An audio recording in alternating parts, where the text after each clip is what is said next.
This is Andrew Raycroft. You're listening to Missin Curfew. What's Missin Curfew? It's when you kind of play guilty, but you show up. How nice is a green light on the road, though? No practice tomorrow, no plane, just go. Scotty Upshall in the clear, and he scores!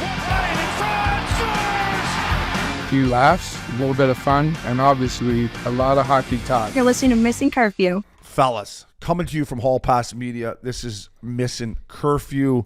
Obes, William Scotty, Updog, Upshaw, Jordan, J. Swish, Schmaltz.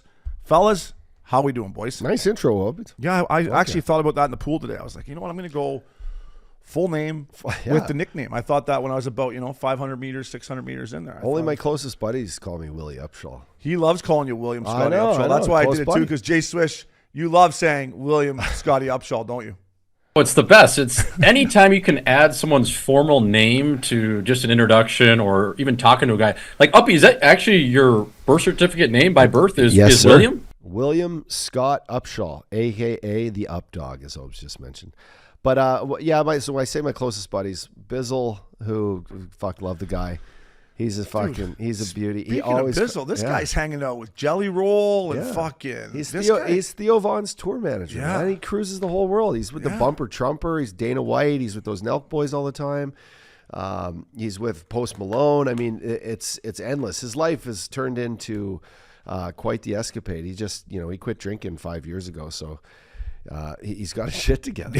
Yeah, he probably should have. He was probably Bizzle. I love you, brother. I know you're listening to the pod. I love you, bro. Yeah. I got pinned with you many a nights, and there was a stage in my life that I probably should have stopped drinking too. But I think it was good for him. I mean, he was getting pretty banged up. Yeah, he's got his good girl now. He's all settled down. Got his green card. He's happy. Is he completely sober, or is he still puffing doobies and eating mushrooms? I think the crowd he's hanging around with, you're probably still diving into that. Yeah. It's like the California sober, right? Yeah, but. At least the mushroom chocolates. You can't. Those are natural. You can't be riding on the Iron Lung without some fucking chocolate mush on you, eh, Swish? Yeah. Oh, I mean, listen, you can't be. You got to have at least one or two vices, boys. What are we talking about here? You can't just go full, just deadpan it. You know what I mean? What are we talking about? You can't be living. There's no way to live like that, right? Yeah. No way to live like that. Speaking of living, happy Thanksgiving to you. I know it's been over a week, but we haven't had you on yet. You got up and did the turkey trot that morning. Where were you? South Dakota or North Dakota? What Dakota were you in again? What Dakota? If we're talking counties or if we're talking Dakotas, what Dakota were you in? What Dakota were you in? I was in North Dakota. I was on the chin of Bismarck, North Dakota, boys. And oh my God, I got up for that turkey trot that morning and it was -4 degrees. And I said, are we actually doing this? I didn't bring a winter jacket. I wasn't going to stuff it into my suitcase. So I had, a makeshift like varsity Letterman's jacket, and I had a hoodie that was a little thicker or weighed a little more than a normal one, a stock hoodie.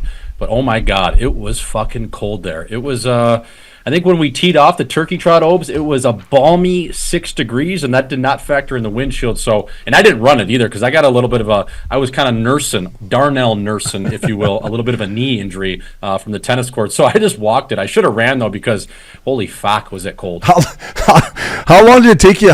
Like a mile? What's a turkey trot? How long do you go 5K. 5K. So 2.5 miles? 3.2. 3.2 That's miles. a little shot, yeah. So what'd that take you walking, an hour? Yeah, it was like 40 minutes, 45 minutes, and my sister, my dad, and uncle, they ran it, so I walked with my other uncle, and we kind of hung out, but I should have had like an Irish coffee and a Yeti. I should have had a couple fireball shooters. I didn't have anything. I was freezing my tits off, man. It was crazy. Yeah, it's a good idea, though, to get up in the morning. I got up in the morning, and I was going to go for a swim, and then I just decided, bang down a vitamin and sit down and watch the fucking early game. But it's got to feel good to get that turkey trot in, and then you get home and you marinate on, and then you're ready to rock, right? That's the whole point of this turkey trot thing is you get it out of you before you put it back in, kind of thing, right? Yeah, I mean, I think before you stuff your barrel with north of 5,000 calories or whatever you're going to put into your body that day, and along with 10 odd drinks, I think it's, Obes, I always say motion is lotion, right? You get up in the morning, you get that exercise, you kind of feel good before you're just going to sit on the couch all day. I like to do that. I actually went over and got a little bit of a lift in too, and then I buried again, probably north of 3,500 calories, maybe 5,000. Had a couple glasses of rouge, hung out with the family. So, yeah, man, it's always good to get moving. Obi, I but think sometimes rest is a weepon as well. Obi's got a different version for motion is lotion. He just reaches over to the side drawer there and just slays back. Rest is a weapon, though. Rest is a weapon. What about that bar you were at? And I saw on your social media. It just looked like a greasy kind of bar where you're walking into there. Was that in the same kind of area, or is this a different trip here? Yeah, so this trip was insane. I mean, we went from Bismarck to Bemidji, which was Bemidji, Minnesota is northern Minnesota. That's right on the Iron Range, right off the reservation. We went and watched North Dakota, my cousin, play. They played the Bemidji State Beavers. So they did not shave the beaver that night. They lost. And then we got in the car and went back to Grand Forks. So all in all, that Friday after Thanksgiving was like a 9-hour day in the car with 3 hours of watching hockey. But that bar you're referring to, Obi, is called the Bun Lounge and Casino. And that is a staple in Grand Forks, North Dakota, where the university is. And that was always just our watering hole. There's no windows in there. You walk in there, there's just, everyone's a drunk. They're drinking Fireball. They're drinking White Russians. It's a hardcore bar, but that was always our spot. We'd start, especially on a Sunday, get a Caesar in you, take it from there, maybe some Busch Lights, a great poker table in there. You can actually gamble. You can play blackjack, and they also have a pool table. So that was one of our spots. It's called the Bun Lounge and Casino, and the tagline was always, the bun for more than one. It reminded me of this little bar like Toots used to take me to in Nashville. That used to be a train station or something. It was where Asia used to work. Is that on Broadway? Right down on First Avenue? No, it was more out where Toots lived. Where did Toots live? He lived kind of out of the city. He lived in Green Hills, right? Yeah, kind of like just past Vandy a little bit. It was just a little fucking dive bar that I remember when I first got traded there. Toots was like on a Sunday. He's like, hey, come meet me here. It's off Broadway because Toots couldn't hang out on Broadway very much. Like if Toots was out in Broadway, everybody knew he was there, right? So this was his little fucking, what'd you call it? Bun for one or bun for? It was his, but it just, I saw that thing on Jay Swish's Instagram. I was like, fuck, it just brought back memories of going in there and just slugging whiskey. Toots was just drink beer, but I would just go in there and slug whiskey. And it was just, nobody knew who he was. Nobody knew anything about the Predators. It was just this little fucking hole in the wall that Toots back then felt comfortable, right? Because nobody could see, nobody was judging him or whatever. So, of course. Yeah, it was cool. But, well, Jay Swish, welcome back, fella. I hope you had a good holiday. Boys, in the intro here, first and foremost, let's talk a little golf here. It's the Hero World Challenge right now, Tigers tournament. He's not playing, but he's down there. Billy Quinn's down there teeing it up. Kevin Kisner is going to be the lead analyst for NBC Golf, which I watch more Live Tour than I watch PGA, unless it's – I like watching out west here when they come through here and they play all the courses that we know, and then obviously the majors, and I watch Arnie's tournament, and I watch fucking the Memorial. But the commentary on NBC, I love Colton Yost. But other than that, I'm like, they need someone fresh and new, and I think Kevin Kisner's perfect, man. I'm excited to listen to this guy. He keeps it real. He keeps it honest. He's a locker room guy, and I think it's a great move by NBC, boys. And good American kid, right? Yeah. And how far out of the game is he? Was he ready to hang him up, or is he like? I think he still has temporary status, probably. Like if he wanted to get back out there and compete, but I just think guys are hitting it so far now. Like he's a bunter, right? But just. He had the great comment of do you think you can win here today or this weekend or this week? He said no. And the guy said, well, why are you here? And he said, well, they still give out good money for 10th place.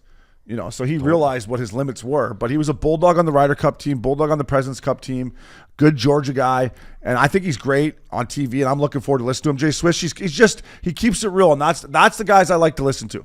Yeah, he's a guy's guy, and I just think, like you said, sometimes NBC, you've seen – a guy like Smiley Kaufman, who was a younger guy that retired. He's a little bit of a nerd, I would say. And you bring in some guy with some color, like Kevin Kisner, a Georgia boy, one of those guys that, likes to play extra holes after a round of golf with the fellas, maybe have 5 or 6 beers aside. It just seems like that's the type of glue guy NBC needs to kind of spice it up. And, provide a little bit more color to a game that, historically is pretty buttoned up. So hopefully Kiz lets it fly, though. Yeah, he lets it fly. And, Colton Yost does CBS. So now you got Colton Yost on CBS, who's great, who follows the group. And now you got Kiz. And Kiz was the guy that bet if Max Homa dunked one in the President's Cup, he'd take his shirt off.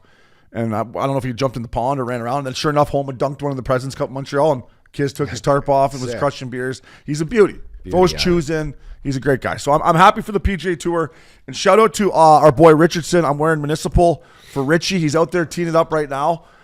He's been working on his game. So hopefully he goes out there and represents the squad nicely. Yeah, and under the lights tonight, I think. Under the lights. Yeah.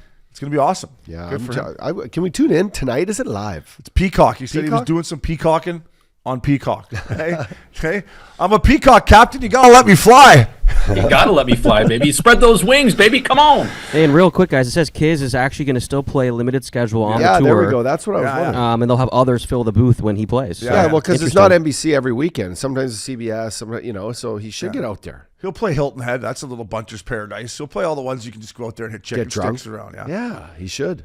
I think it's great because I don't know what's going on with the PGA LIV negotiations. It's kind of died down a little bit. I don't know what's going on there, but like to me, the PGA Tour, man, it's in trouble for me. Like I like watching LIV for David Faraday. I know more guys on LIV because it's guys that were kind of playing on the PGA Tour when we were playing the show up dog. And I just think hopefully one day we have, both the tours together.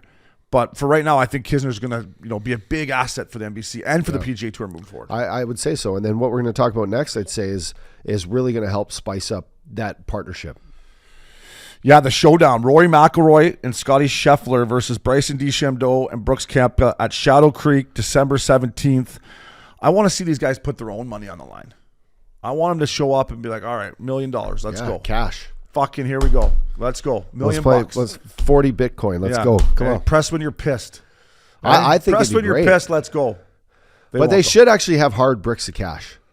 Like lay it down. Like how sick would that be if they just showed up with a fucking duffel bag and it was like, boys, $1 million. Press when you want. Yeah, can. That would make it's going to be great to watch anyways. But sometimes when they've done these matches, and this is the first time I think we've gotten all four golf guys. Usually it's a football guy or a basketball guy, right? I think they'll be more competitive, but sometimes it seems to be a little bit of just a show.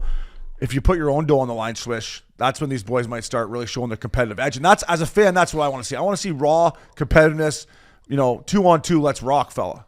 Yeah, 100%. I mean, these guys have the scratch to do it, right? So show up with a shoebox full of hunters and see what happens. You know what I mean? Show up and put your money where your mouth is. But boys, on that front, don't you think like Bryson DeChambeau, what he's doing in the content world, especially not even like for his own brand, but just for LIV Golf, like I don't know how dialed in you were until that hole-in-one challenge he was doing over his house, but that was my Christina watched it every day. Yeah. It was like that blended all the girls, guys, kids, and it took over content for golf for 2 weeks straight.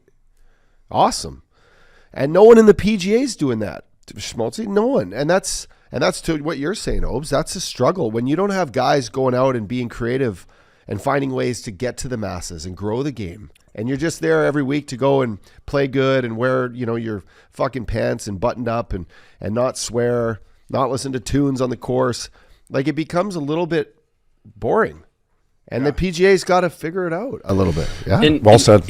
And even just what he's doing with that Break 50 series, too. I mean, he had 45 and 47, a.k.a. Donnie Trump out there. They were doing a Break 50 series from the ladies' team. The bumper trumper. Daly.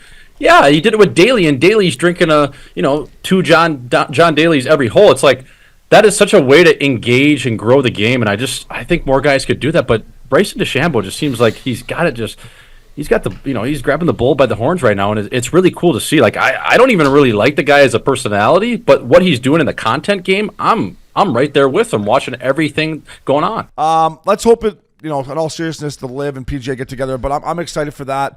Another thing I'm excited for, you talk about a guy who's got too much money, Aaron Rodgers. He's coming out with a 3-part documentary series, Enigma, Updog. We've talked about ayahuasca with, look at Dan Carcillo, other guys we've played with that have done that, and now they're, doing mushrooms, microdosing, and Car Bomb's happy, Kyle Quincy's happy. So it shows Aaron Rodgers going through that stage of his career or life. I guess that's not his career. And then obviously the terrible incident. I was watching that game when he tore his Achilles. It sucked. And then him coming through rehab. So I'm excited to see this. Obviously Aaron Rodgers is controversial, right? But I think anytime an athlete like this with this big of a platform will let Netflix get in behind and see some, this is what I love, boys. I love the behind the scenes kind of raw footage, Jay Swish, that you can get to know what an athlete has to go through and what type of guy Aaron Rodgers really is. Not what you maybe think he is through the media. You know what I mean? Oh, yeah. I mean, talk about centering yourself. I just watched that trailer after you sent it to me, Obi, and did you see the war paint he had on in that little clip there in that trailer? I mean, this guy was diving into the weeds of things and really trying to figure out what's going on in that coconut. So I'm interested to see how this turns out, and obviously getting a behind-the-scenes look of everything Aaron Rodgers has gone through in the last few years. And, being a big Green Bay Packer fan, a Wisconsin guy myself, AR-12 was my guy growing up, fellas. So I can't wait to watch this. You say it's a 3-part series? 3-part. Okay. Little bing bang boom, buddy. Little bing bang boom for you. Yeah. Little 1, 2, 3. Hey, how are you? So I'm fired up for it. I've always been a Rodgers guy, and he's kind of going through it right now in New York. But I'm fired up, and I'm intrigued to see what it's all about. Yeah, you said it. He's definitely going through it this year. They stink, but what I think this is going to be good for, and you touched on it, Obi, and Carcillo even he tweeted this today too, or X'd it, but CTE and NHL and these symptoms. I'm super thrilled. And I can't wait to see what psychedelics and mushrooms and the healing aspects of all these things, when it becomes mainstream and people actually are allowed to look at it as a healing property and something natural rather than some sort of drug that's used for partying or whatever. I think these studies, getting away from the pills and all that, are really going to help people find peace and happiness. You know what it's like, man. We deal with guys that have these concussions and they come home and they can't see their kids and they're doing all this stuff, and then the post-concussion syndrome, and then God forbid it ever gets to the point where one or two of close people we know take their lives. It's a real thing, and you're hearing the stories of this, and Aaron Rodgers going out. Yes, he's going to make a boatload of cash doing a 3-part series, but it's to teach people there might be some help there for you. There might be some there might be a cure for the way that you wake up and feel every day, and depression and all this stuff. And I hope it shines light on that sort of aspect of life. I hope that this helps. Yeah. No, I'm looking forward to seeing that side of it, the ayahuasca side of it. And then I want to see the rehab that he went through to fucking try to come back and play last year and then come back this year. It's pretty impressive for him to come back. So looking forward to that one, boys. And last but not least, on a little intro here, credit to the Calgary Flames and the Columbus Blue Jackets. Unbelievable. Having the whole Gaudreau family up there, but his old man was in the dressing room again on the ice, came out for first star. I mean, Johnny's wife, Meredith, how strong she is throughout this, and she came on and did an interview and talked about the tattoo she got on her wrist, and she's just sitting there talking. I'm thinking, how tough is this girl? And, you can see his mom and dad getting emotional near the end of the game, but I still can't imagine what they're going through ups, but good on the Calgary Flames, good on the Columbus Blue Jackets, and the whole Gaudreau family showing that strength. It's crazy what they're going through.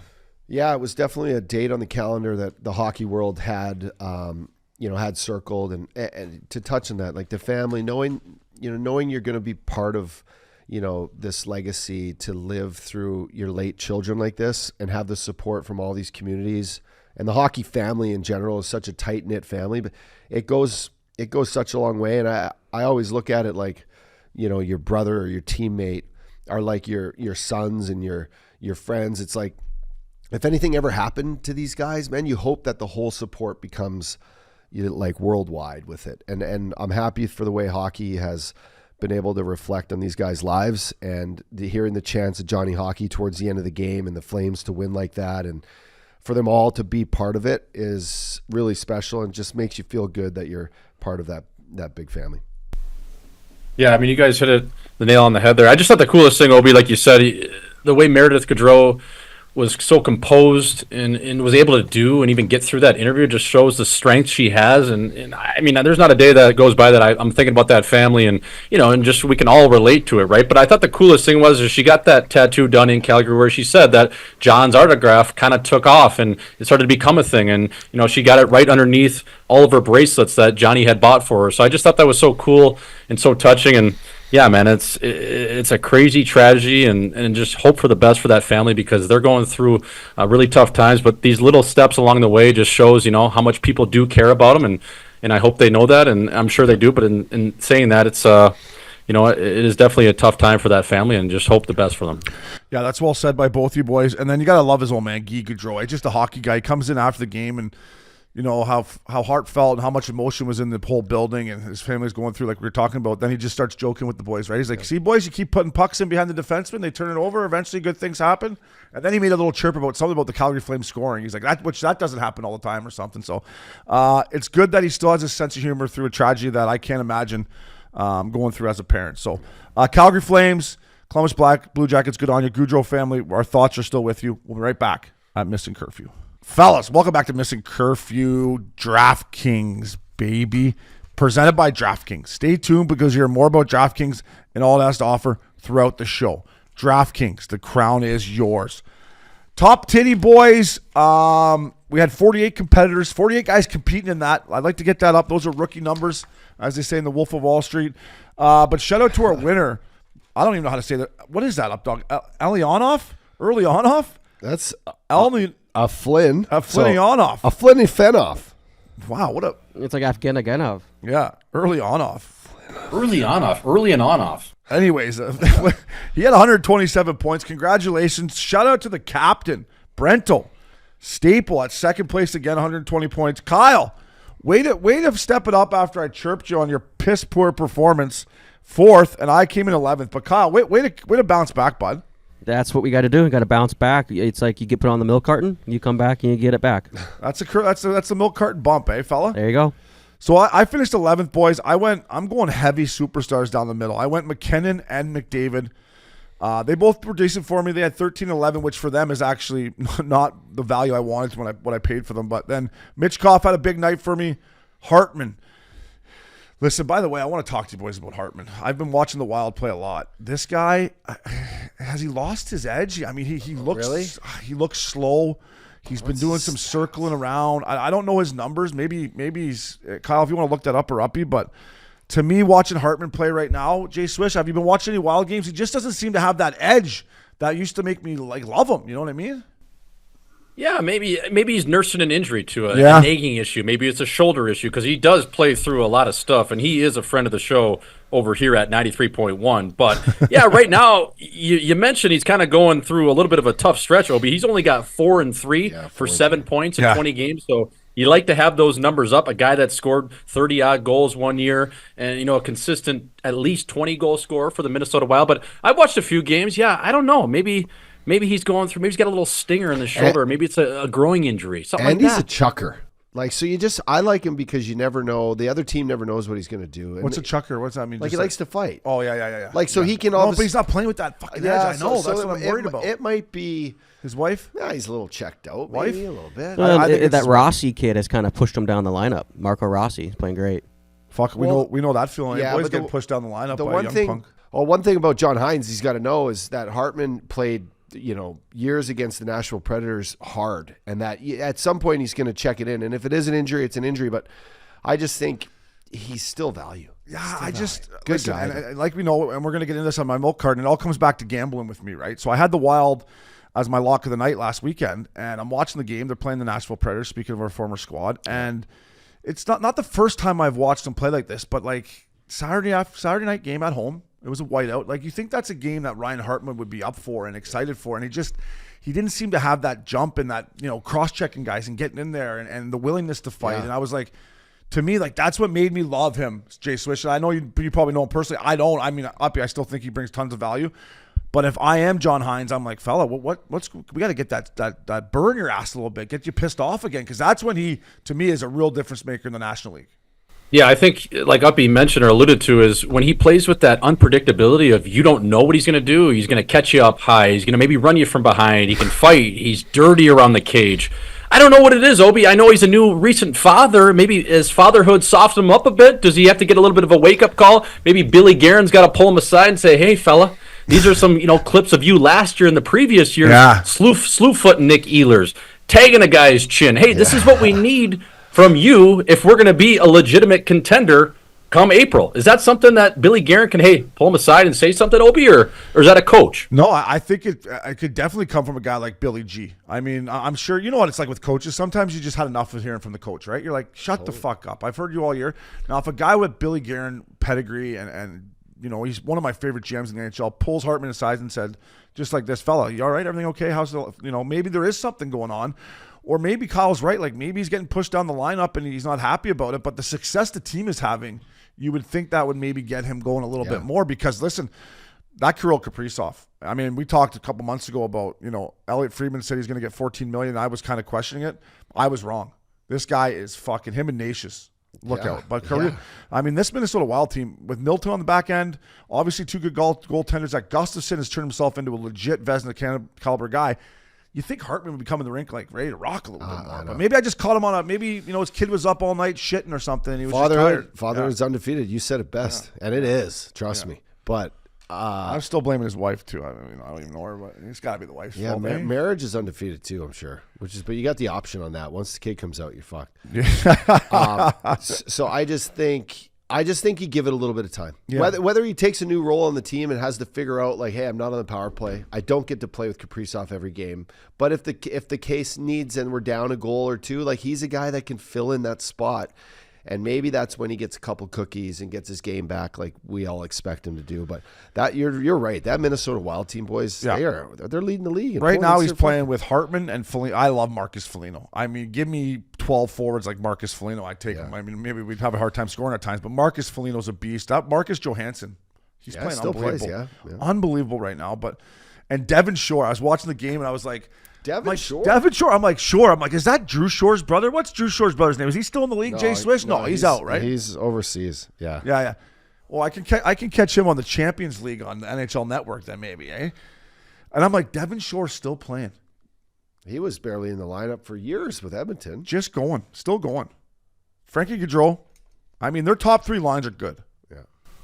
Yeah, that Devin Shore, he's like a cockroach, boys. You can't kill him. He was in Dallas for a while, and he was in Edmonton, Bakersfield. He's played a little bit down in the jungle in the American Hockey League this year with the Iowa Wild. So he's kind of up and down, but he's Bakersfield. Melanoma Valley there in Bakersfield. That's where you go to get melanoma there. Right? Just in the middle of California in the field. Bakersfield is not perfect, bro.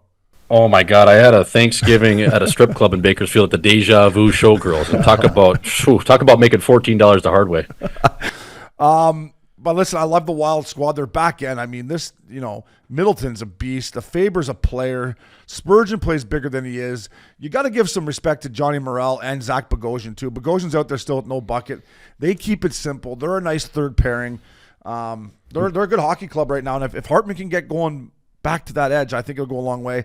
Sticking with my team here, boys, on top titty, Jonathan Huberdeau. He got me 20 points. And Hubie's taking a lot of shit.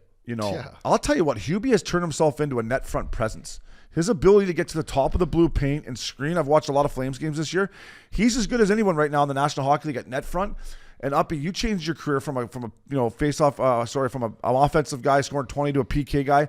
Not that Hubie has to go that far, but he's finding a way now to contribute and get to the front of the net. And I think he realizes no one's going to touch him, and he's just going right there every PP. So he went from a half-wall guy to a net front guy.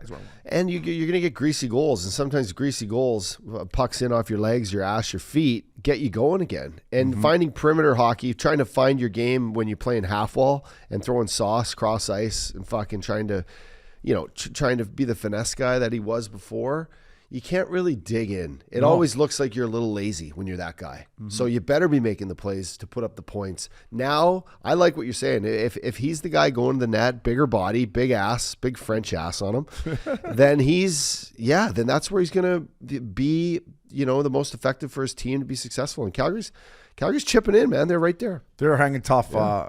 Jay Swish, tag that fella. Yeah, I mean, listen, Huberdeau, like you said, sometimes you got to dip into your bag and become a utility player versus a half-wall guy. And I just think, looking at their team, looking at Calgary, he's got, 8-7 for 15 points in 26 games. Now, that's probably, you'd like to see that production maybe up a little bit, but at the same time, their leading scorer, Nazem Kadri, has 8-8. So he has 16 points. Is a guy like Hubie, I mean, with that contract, it's probably unmovable, obviously, at fair market value. Now, if Craig Conroy and the Flames were to do some sort of a full rebuild here, is that someone like you could saw off half of that contract and Hubie could go somewhere and maybe compete for a Stanley Cup, or are they kind of locked in terms of he'll be there until that contract? Yeah. I thought last year, I actually told Richardson when he was still working for the Flames, I thought the Washington Capitals could be a fit for Hubie. And they went out and brought in Pierre-Luc Dubois. But I was like, if there's any team that will go out there and take a big veteran contract for Hubie to come in and maybe play on the same line as Ovechkin and see if he can find that magic back that he had in Florida with Barkey and the boys, I thought that might have been a good fit. It didn't work out. I think Hubie's embracing the mentality of Calgary too a little bit, right? And you got to give this guy credit as a French-Canadian guy to go there and have the big contract and things not go that way. He hasn't quit. He's continuing to work hard, and he's changed his game. He doesn't try to dipsy doodle like he used to now. He's playing more in straight lines. He's not the fastest guy, but listen, he's having a great year, and I just wanted to give him some credit, and he lit it up for me on my top titty. Noah Hannafin didn't have much for me. Faber, I had Binner between the pipes, and then I had your boy Jaden Swartz, who got me $14.50. Schwartzy's just buzzing out there. Yeah, he scored Just in the buzzing Carolina out game there. 8 seconds into the game or something. Yeah. That's when you know things are happening. Yeah, it's like when I watch Schwartzy play, it's like he's flying around, he's working hard, he's not really doing much, and all of a sudden he'll get the puck and make a sick play, Yeah. boom, it's in the net. Yeah. It's just like, He's wow. always been like that. Yeah. Opportunistic, is that the word I'm looking for, Swish Dog? Yeah, and he's like a water bug. You know what I mean? He strikes when the iron's hot. The puck will squirt out of the corner, and he'll make a little bang play. Or if it's in front of the net, he's very opportunistic, like you mentioned. But yeah, he's one of those guys that he kind of hides in the weeds, and then all of a sudden he pounces on it. You know what I mean? He's really quick that way, and he's always been a hell of a player. Yeah, great guy too. The boys love him. So hey, Top Titty, get in there. The more money in, the bigger the pot gets. We can get up to 100 participants. It's fun. Stay under the cap. Lots of games on Saturday night. And for the winner, we don't know how to pronounce your name, fella, but if you DM us at Missin Curfew, we'll send you a buttery tea and a hat, which brings us to the DraftKings lock of the week or night, whatever you want to call it.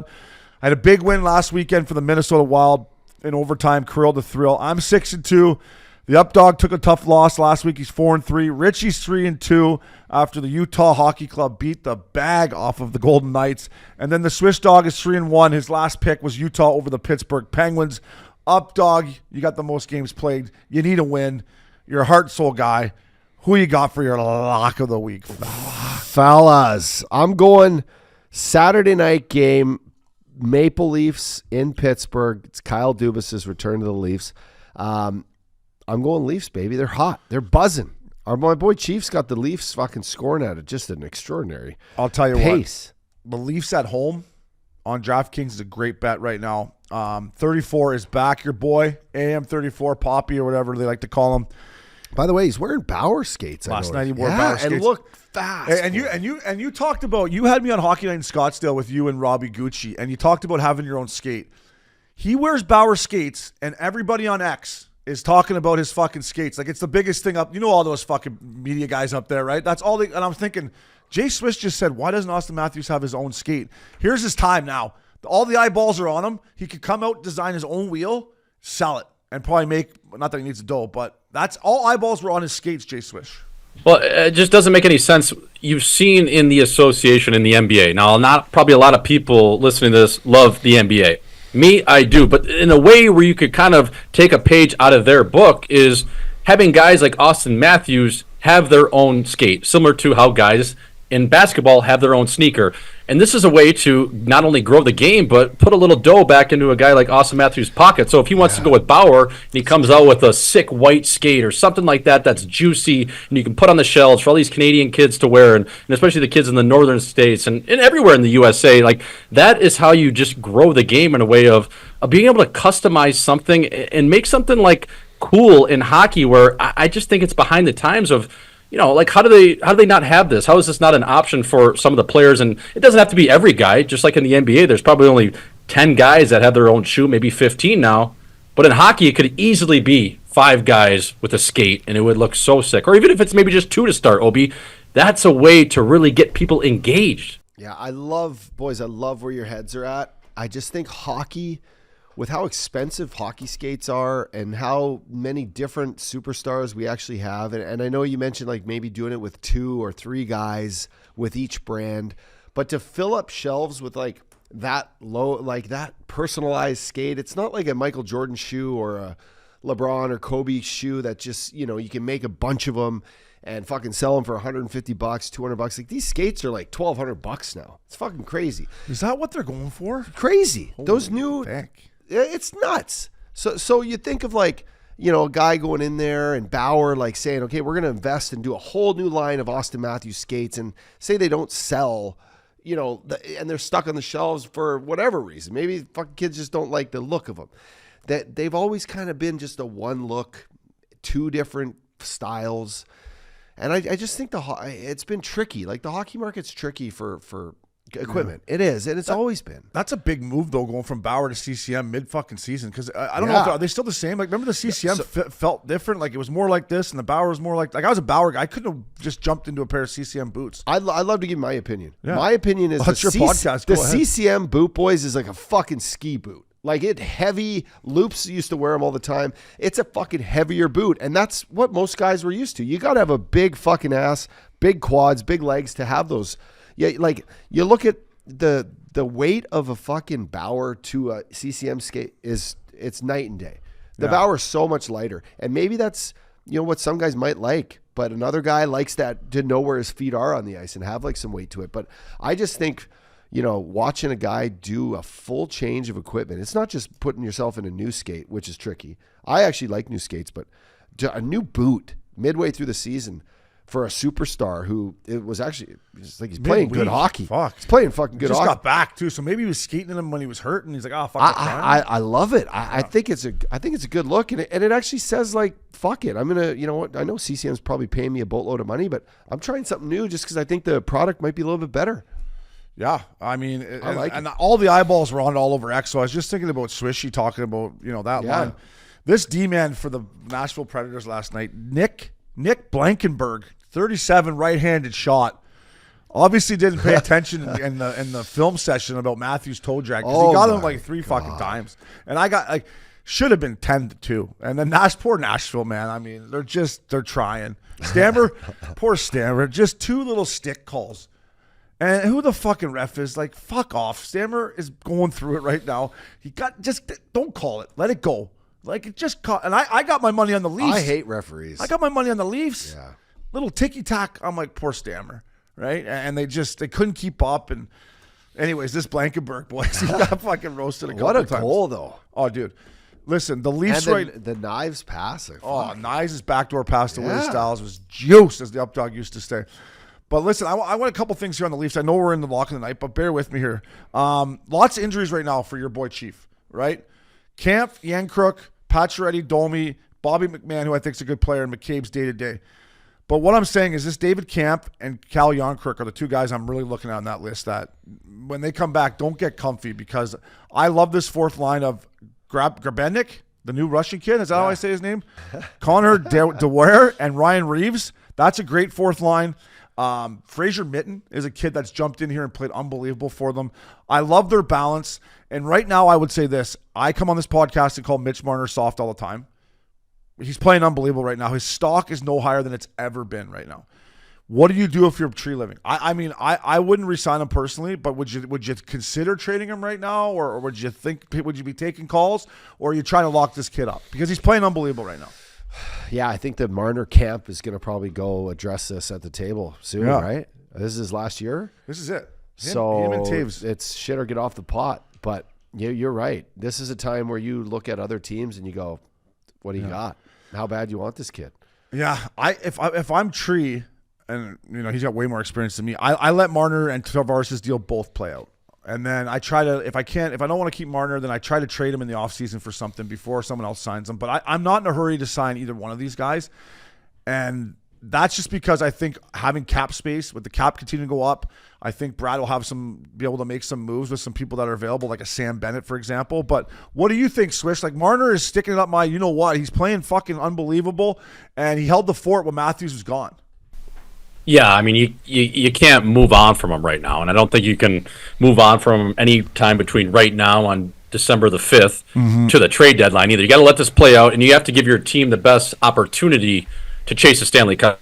Now, Mitch Marner has not got it done in the playoffs. We all know that. But at the same time, what's the return going to be on that? And is it going to be a guy that's a 100-odd point scorer and do what he can do? And maybe he can figure it out with Craig Berube kind of pushing him, and especially at playoff time. Yeah, I think if you're Tree, you got to let this play out. You got to get it into the summer, and maybe, say there's a first-round, second-round exit, and you do ultimately not want to re-sign him. Well, try to get as much as you can before July 1, and then kind of, just go from there and let that, push that ball down just to a further date, especially with both those guys. I think it's way too early to make a move either way, either re-signing him or be looking to move him, because right now, he's playing well. So let's see where this thing goes, baby. Yeah, I'm with you. And his name is Nikita Grabinkin. That's how you say it. Nikita Grabinkin. This kid's a fucking beauty. He's leaving the rink. He's probably staying at the hotel somewhere, right? So he's got his food leaving the rink, and these fans are out there waiting for him. He stops and talks to all of them. Can't speak hardly English. He does a media scrum in Toronto with, you guys know, 20 microphones in him. He can't speak English. He's answering it. And he plays with some piss and vinegar. And now having your boy 75 back out there on his right wing, as you know, that will allow you to play even more prickish and fucking forecheck and get in there. And I love this kid, and I think Chief loves him, but I'm believing in this Leafs team. I bet him at the start of the year on DraftKings. This is the best Leafs team that I've seen. And now Chief has some decisions to make when they get healthy. But I'm with you. I'm not re-signing Marner or Tavares, nor am I trading them. I'm just letting it play out and see if we can maybe win one here this year. So that's a good cap. Yeah. Updog has got the Leafs over the Penguins, right, fella? Yes, sir. Jay Swish, what do you got for your lock of the week, fella? I got the Winnipeg Jets walking into the madhouse on Madison and just piss pumping Connor Bedard and the Chicago Blackhawks, boys. That game is going to be at 3 p.m. local standard time on Saturday. So I got the Winnipeg Jets. Struggle a little bit as of late, but I do think they get it back on the screws on West Madison on Saturday night. So I'm taking the Jets, going in there and just beating the bag off the Hawks. That is my Saturday night lock of the week, fella. Fuck up, dog. You talk about the dog days in Winnipeg. I mean, if we went back to the archives, I mean, they're slipping a little bit. It's December. It's only getting colder up there. So maybe your dog days are onto something. For me, I'm going to take Connor McDavid, Leon Draisaitl, Kaperi Kapanen. Is that how you say his first name? And the Edmonton Oilers versus Updog, Jay Swish, Jim Montgomery, St. Louis Blues. Monty's got them going. I might fade you on that one. I just got to take the Oilers at home. The Oilers are coming. Although, boys, I watched them play the other night in Vegas. And I don't know if you can do some recon for me. They got to Vegas on Saturday night after they played the Avalanche. And the game was, I guess it was Tuesday night. So that's Sunday, Monday in Vegas. How flat they came out, and Draisaitl, I'm like, this looks. They outplayed him in the third. Okay. First two periods was the worst hockey I've ever fucking watched. Both teams. It was awful. And then the third period, the Oilers finally. Aiden Hill looked like he should start in net. Yeah. But did you have a sense of it might have had a little Vegas flu out there? I hope so. I hope so, too. I hope they had their rookie party. I hope so. I just thought Draisaitl didn't have that same jump that, they might have just left his legs in the strip a little bit. That's just one game where if you're a fan, you go, fuck, I hope the boys were just out late. I hope they're just enjoying it. No, they should have been Carbone followed by the Rhino. Yeah, not one penalty either. It's hard to have Connor McDavid in a game, Swish, and not give him one power play opportunity. If I'm Gary Bettman, I'm calling those refs and being like, hey, if 97's playing, you make sure we get at least one opportunity to watch him on, ESPN, nationwide, work the power play. Not one power play in that whole game. Yeah, you got to be going to the league head officials or the head of officiating there and say, hey, fellas, we're trying to sell the game at this point, right? Give McDusty and those boys at least one opportunity because it's going to be 27-97 back up to Bouchard, and then they'll get that little carousel going, and it'll probably end up in the back of the net. So I'm with you, Obes. Sell the game. Sell the fucking game. Anyways, at DraftKings here, baby, lock of the week. We are 16-8 as a squad. We are still making you money. Let's hope we have a big weekend. Speaking of big weekends, Updog, get this guy a Labbat Blue. Fellas, presented by Labbat Blue Light, the pristine Pilsner. Enjoy your beers together so you can live life to the power of we. Always enjoy responsibly. Beer, Labbat USA and Buffalo, NY. Buffalo. Speaking of Buffalo, I saw this girl tailgating the Bills Mafia. Remember, you're like, oh, I got you on record saying you're going to go through a table. And then I said, well, I'm not going to go to the top rope. Now, however, I'm sure I outweighed this girl by a few pounds, although, it is Buffalo. It is Buffalo. But she went from just the back bumper of a truck or whatever and didn't break it. She went back up again, didn't break it. 3 times, didn't break it. And her boyfriend goes, do I have to step in here? And then finally she gave it the old. Yeah, I guess what I'm saying is next year when we go to Buffalo to drink Blue Lights, maybe I have to go to the top turnbuckle, fucking Macho Man Randy Savage style. I might have to go to the top rope, Swish. Well, yeah, make sure that it's like a Costco table. Was she trying to jump through like a plastic table? Plastic table. It did look like it had some girth. We'll go buy a real skinny one for me, boys and doctor. It's like when you take the guy's stick and saw it down a little bit. We'll saw that table, so I don't have to go all the way to the top rope, but. Get this guy, Labbat Blue. Patrick Laine, welcome back, fella. Wow. Returns to the Bell Center and goes short side, spink dink. Deserves a blue light. Good to see him back. And, boys, when I saw this shot, say what you want about Patrick Laine. This is why he's still an asset to any NHL team. It's why he's on Team Finland for the Four Nations, what we'll get to. Updog, that release you can't teach. It's good to see him back. Marty needs his help. That was spink dink, fella. Oh, I loved it. It was a great ovation for him coming back. What a shot. It's the Patrick Laine of old, the one that we love to see. That snapshot's probably the best in the league. Yeah. And that one hit me. I took one in the shin pad one time. It cracked it right below my shin pad. He was just, it's like Fuck. What a shot. So it's nice to see him back healthy. A great opportunity for him in Montreal to pick up the pace there. They need him. So Poor Marty. Get yourself he's a little that low risk, high reward. I think I said that earlier, and hopefully that pans out for the rest of the year. Yeah, they need some goal scoring there. So Patrick Laine, welcome back. Get a Labbat Blue. I'm going to keep dishing here, boys, to our boy Chucky, Matty Tkachuk. 2 goals, 2 assists Tuesday night against the Penguins. They were down like 4-1, and they came fucking storming back. Pittsburgh was just playing brutal. They came back. They lost in overtime, but Chucky played unbelievable. So, Matty, get yourself a blue light. And let's just say I text those 2 brothers. Congratulations. I said, Matty, I know you're on the team. Brady, well-deserved, buddy. We will be there at the Bell Center on the Saturday night. Let's just say they're excited. They're very both excited to put on the fucking red, white, and blue and go out there and cause some havoc at the Bell Center. So I cannot wait to see both those boys out there. But Chucky, keep it going. And then last but not least for me, boys, before I turn it over to you boys, Shea Theodore named to Team Canada, 2 goals last night against the Ducks. Can't believe I didn't bet Vegas. I was just sitting there being like, I cannot believe I didn't fucking take him here. He played unbelievable. And every time I see Theo come back to the Honda Center, I just think, Bob Murray, good job, buddy.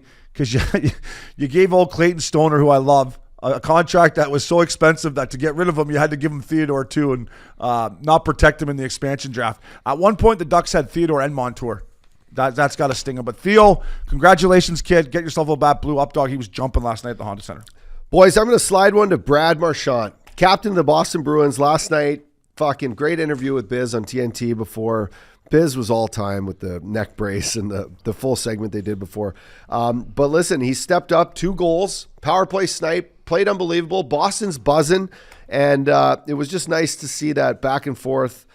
TNT is the best thing to watch on TV for hockey, so tune in if you haven't watched it. But nice to see him back. The Bruins are buzzing. I would be putting my money on them right now going forward. I have been. I took them the other night, too, against the Red Wings, and I didn't take them last night in Chicago. I thought it was a trap game, but fuck, it scared me off it. But, yeah, they're playing well. Yeah, that was a hell of an interview, Biz, obviously dressing it up there. But, boys, get this guy a beer. Get this team a tan. Team Finland, the whole team, they released their roster the other day, the mug shots. Oh, my God. Vitamin D, boys, it helps. So get these guys a beer on the beach. I know you're from the Nordics. I played in Helsinki, Finland. But I don't know, maybe a subscription with, some sort of sun seekers, maybe get a spray-on tan. I don't know what it is, but have that with the beer, boys. Get to the beach in the off-season and work on those tans next year during training camp. Hopefully, even if you have to put that SPF 40 on, Obi, at least you have a little bit of a better base when you're coming back into camp so those mug shots look a little better, because right now they're looking like glow sticks coming out off a bottle of 1942 sitting at Hakkasan. So hopefully those boys can take just, get some vitamin D, boys. I know the skin is going to get a little Red Lobster-like, but you know what? It don't hurt. Yeah, no, listen, I tell Solani all the time, like, he's the only Finn guy I've ever seen with, like, sick flow like that, too, and has a tan.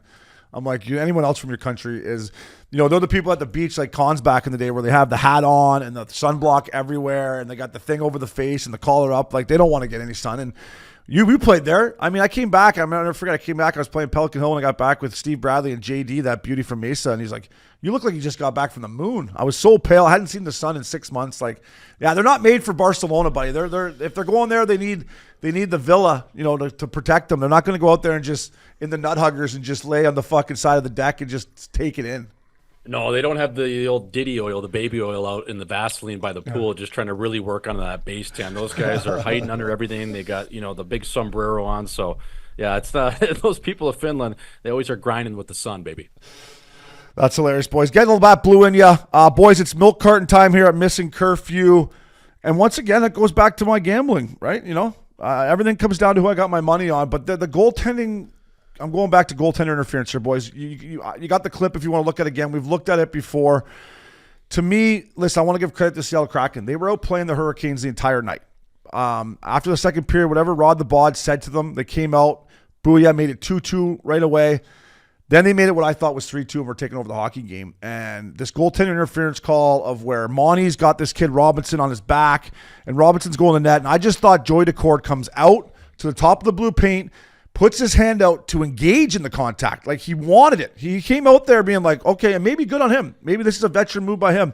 Sees that Monty's, got this kid on his back and this kid's kind of out of control a little bit, Robinson. I thought he was kind of going like, fucking this. Decourt comes out, makes contact, gets spun around. The puck spits over to, I believe, Blake or Drury, and he rips it home. They overturn it. I thought it was a fucking joke. I want your guys' opinion. I'm putting the refs and whoever else was in Toronto making that decision on the milk carton. People have money on this. It's not just an opinion. We need to know what the rule is. To me, that was soft. Joey Daccord was looking. He was looking for trouble. Good on him because they turned around, and then your boy Schwartz, he made an unbelievable play to Yanni Gourde. Kraken won the game. I lost a minus 240 bet. So what did you guys think about it? You agree, disagree? Let me know what you think, boys. Take it, Schmaltzy, because then I'll give my opinion. Yeah, I'm looking at it right now, Obi, and I'm looking at what you're saying. Okay, Daccord definitely engages with Robertson. Robertson has his back turned. He's getting inside position on Montour going at the net. Now, Daccord is entitled to the ice as well as on top of the blue paint right on the red. So he gets out that spot on top of the blue paint right on that red. And Robertson coming back doesn't really – it seems like he's not out of control, but he's just not really aware of where Daccord is going to be. He doesn't really shoulder check. He doesn't look. Now, I do think Daccord ultimately sells the call a little bit, getting his hand up, saying, okay, now I'm engaging with this player coming at the net. But at the same time, if you're Joey Daccord and you see a guy kind of coming in at you, not really looking, backing his ass up into you, OB, don't you think at the same time you kind of have to brace for contact because you don't want to get run over? It's not like you want to take a charge as a goalie right there. I don't know. I just think in the world we live in of no one really knows what goaltender interference is. I just think to me that is goaltender interference because again, Robertson comes in, he doesn't really know where he is in relation to where Daccord is going to be positioned and ultimately kind of catches him a little bit. Like Daccord can't just sit there and just wait to get hit. He's got to kind of get out there and brace himself a little bit. I do think he's trying to draw some sort of contact, but at the same time, you got to be ready if he does bump you. Yeah, I would think, I'm looking at it from a defenseman's perspective. I thought Monty knew exactly what he was doing. Monty had him on his back of his ass and was just kind of riding him into a situation where I'd have to ask Monty, kid fella, but like where it was, shit or get off the pot for Robinson. Like, what are you going to do? And Robinson kind of got caught and Daccord came out, like you're right, maybe braced himself and stuck his hand out to brace himself. So if he's sticking his hand out, to me, outside the blue paint, I thought Robinson did as much as he could to get out of the way. And as Daccord came out and touched him, spun him, and then the puck went to Drury. So to me, I think with Montour putting him in a tough position and then Joey Daccord coming out to challenge, that it put this kid where's he going to go? And to me, it wasn't goaltender interference. Yeah, no, I think it's a hockey play, and it happens. And what I do like about Robertson is he's driving the net hard. Every kid, when you dish the puck out left to your winger and you're that fucking middle guy, go to the net as hard as you can. When you get to the net, you need to have control. In this case, Robertson's coming in. He spins backwards. So now he's trying to watch where the play is, right? And the play goes... Basically, he kicks it out and he spins backwards. Now he's skating backwards into the goalie. As you said, Schmaltzy, got to be in control.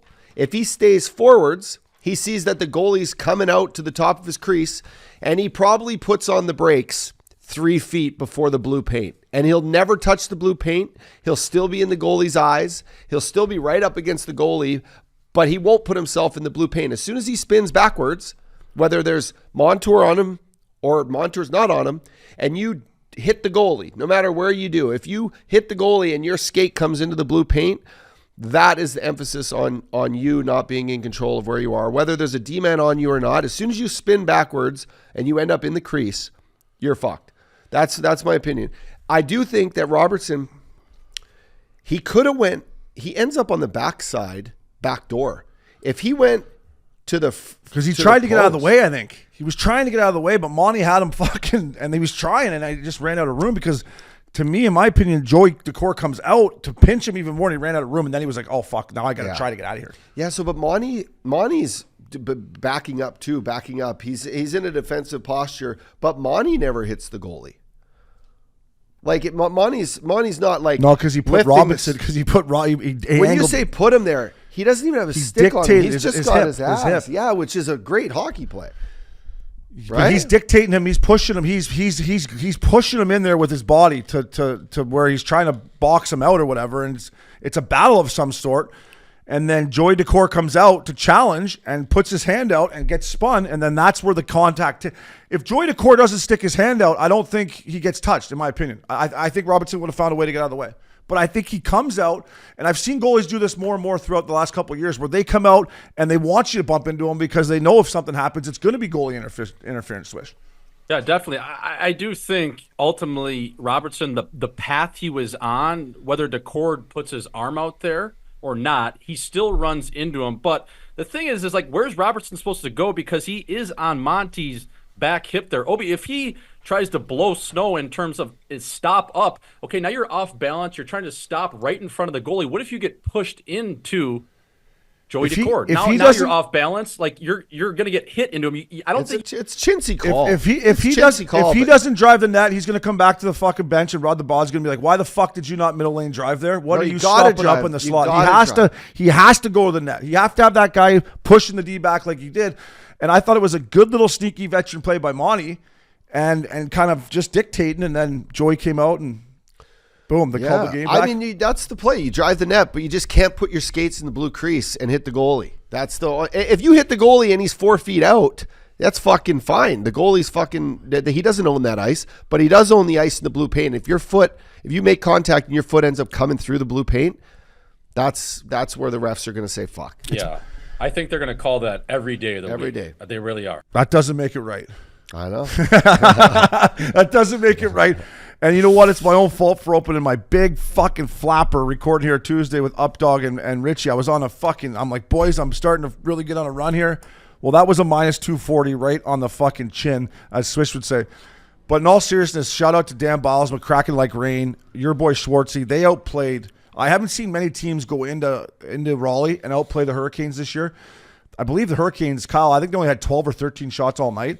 They went in there and absolutely outworked them. And to the Kraken's defense, or credit, sorry, after they called it back, your boy Schwartzy and Yanni Gord had an unbelievable shift that scored right away, and they just took the game over the rest of the way. So they were the better team. However, when it's my money in our podcast, I'm going to come on here and complain. Last thing for me, I'm putting them on the milk carton before we get into the Four Nations.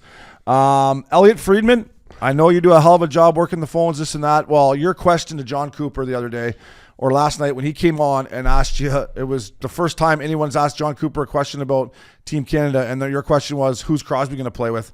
Of course he's not going to answer that. Like, Elliot, you've been around long enough to know that he's not going to tell you, and I just thought it was a really, really non-National League question. So, Elliot Friedman, I'm putting you and your suits on the milk carton because I don't know if you're getting dressed in the dark or whatever, but some of those are fucking terrible. I just can't bite my lip anymore. It was just an awful question. And you got Coop. Like, look at the difference in like the back and forth with TNT podcasting Coop, and then that. I mean, whatever. I didn't even see it, but I just know you got Cooper who will answer anything. You could throw whatever you want at Coop, and he's going to make the interview fun, as we well know this on our podcast. Yeah. But yeah, you have an opportunity in primetime to get John Cooper laid back. Look at Coop's setup. Yeah, he's a pro. He's looking sick. He texts me. He's like, I gotta make more room for trophies. I'm like, yeah, make a little room for the Four Nations when you're about to win there, bud. But yeah, Coop's a beauty. Listen. I'm sure Elliot works hard as he does, but I'm putting him on the milk carton. That was just, who's Crosby going to play with? Come on, that's what you're going with. You think he's going to tell you on December 4th who Crosby? He doesn't even know right now.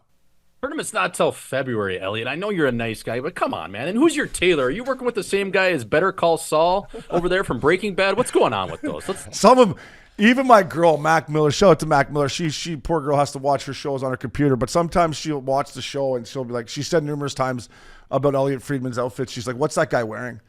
And then what's going on with his hair, she'll say sometimes too. But I'm like, I think he gets him for free, babe. I don't know what to tell you. So, Elliot, you're on the milk carton. Coop, good luck, Team Canada, boys. I can't wait to be there. Speaking of that, Four Nation roster. Here we go, boys. Jay Swiss, let's start with you and Team USA. What did you think? Any big surprises, fella? It's a nice-looking squad. Yeah, I think so. I mean, the biggest shocker for me, I would say, and I don't even know if it's a shocker because you're building a team and you want to have a balanced four lines. But the one guy I thought that kind of got snubbed was Tage Thompson. I think he's playing at a level where he definitely could be that 13th forward. He could be a guy you could use on a first or second power play, probably second with just the personnel they have.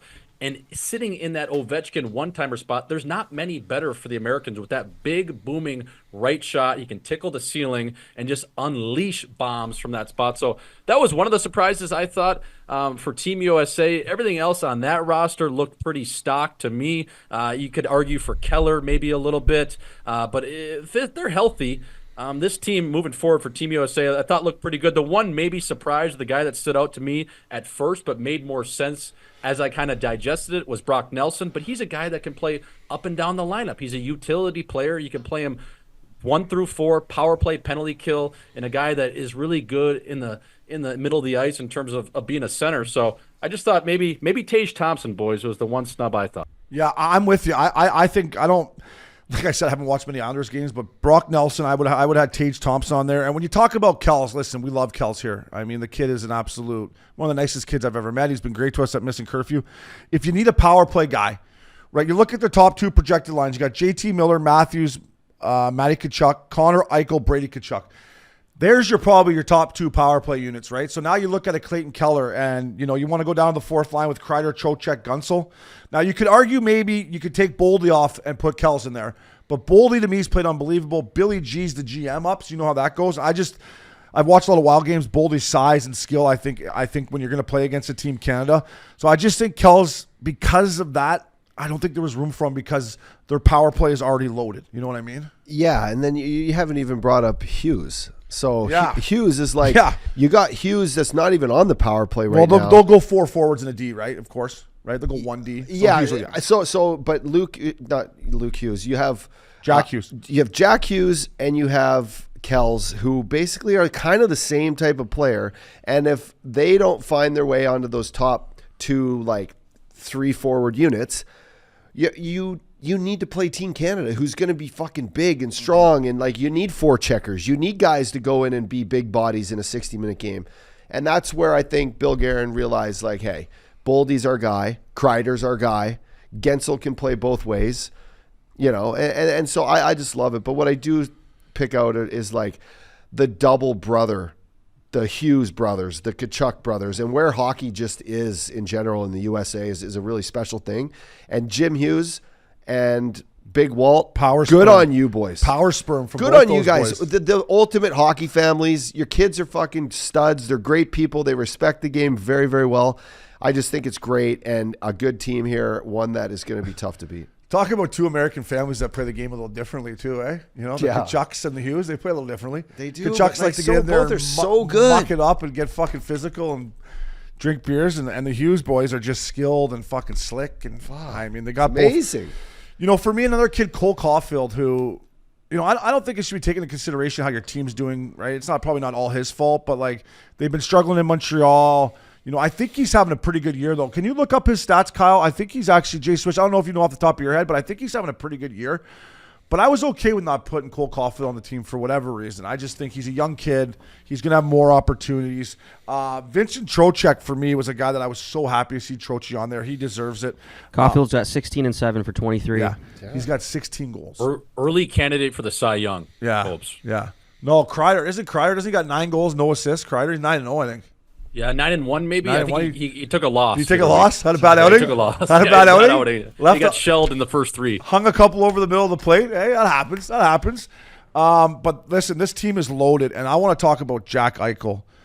Listen, man, this guy is – I watched him play last night, and there was a play at the end of the game with the goalie pulled where he started on the strong side on my television, and before I knew it, he was on the other side, stick on puck. 3 strides. He got across the ice, pushed the guy down, circled back out, re-attacked, pushed him down there. The way he's played defensively right now is unbelievable. You go Matthews, Eichel, Hughes, Trocheck down the middle. That is as good as anything I've ever seen in my life. And they're goaltending, Jay Swish. Ottinger, Hollaback, Swayman, pick your poison, right? Yeah. It's got to be Hollaback to start. But, I mean, if that's 3 legit Vezina guys.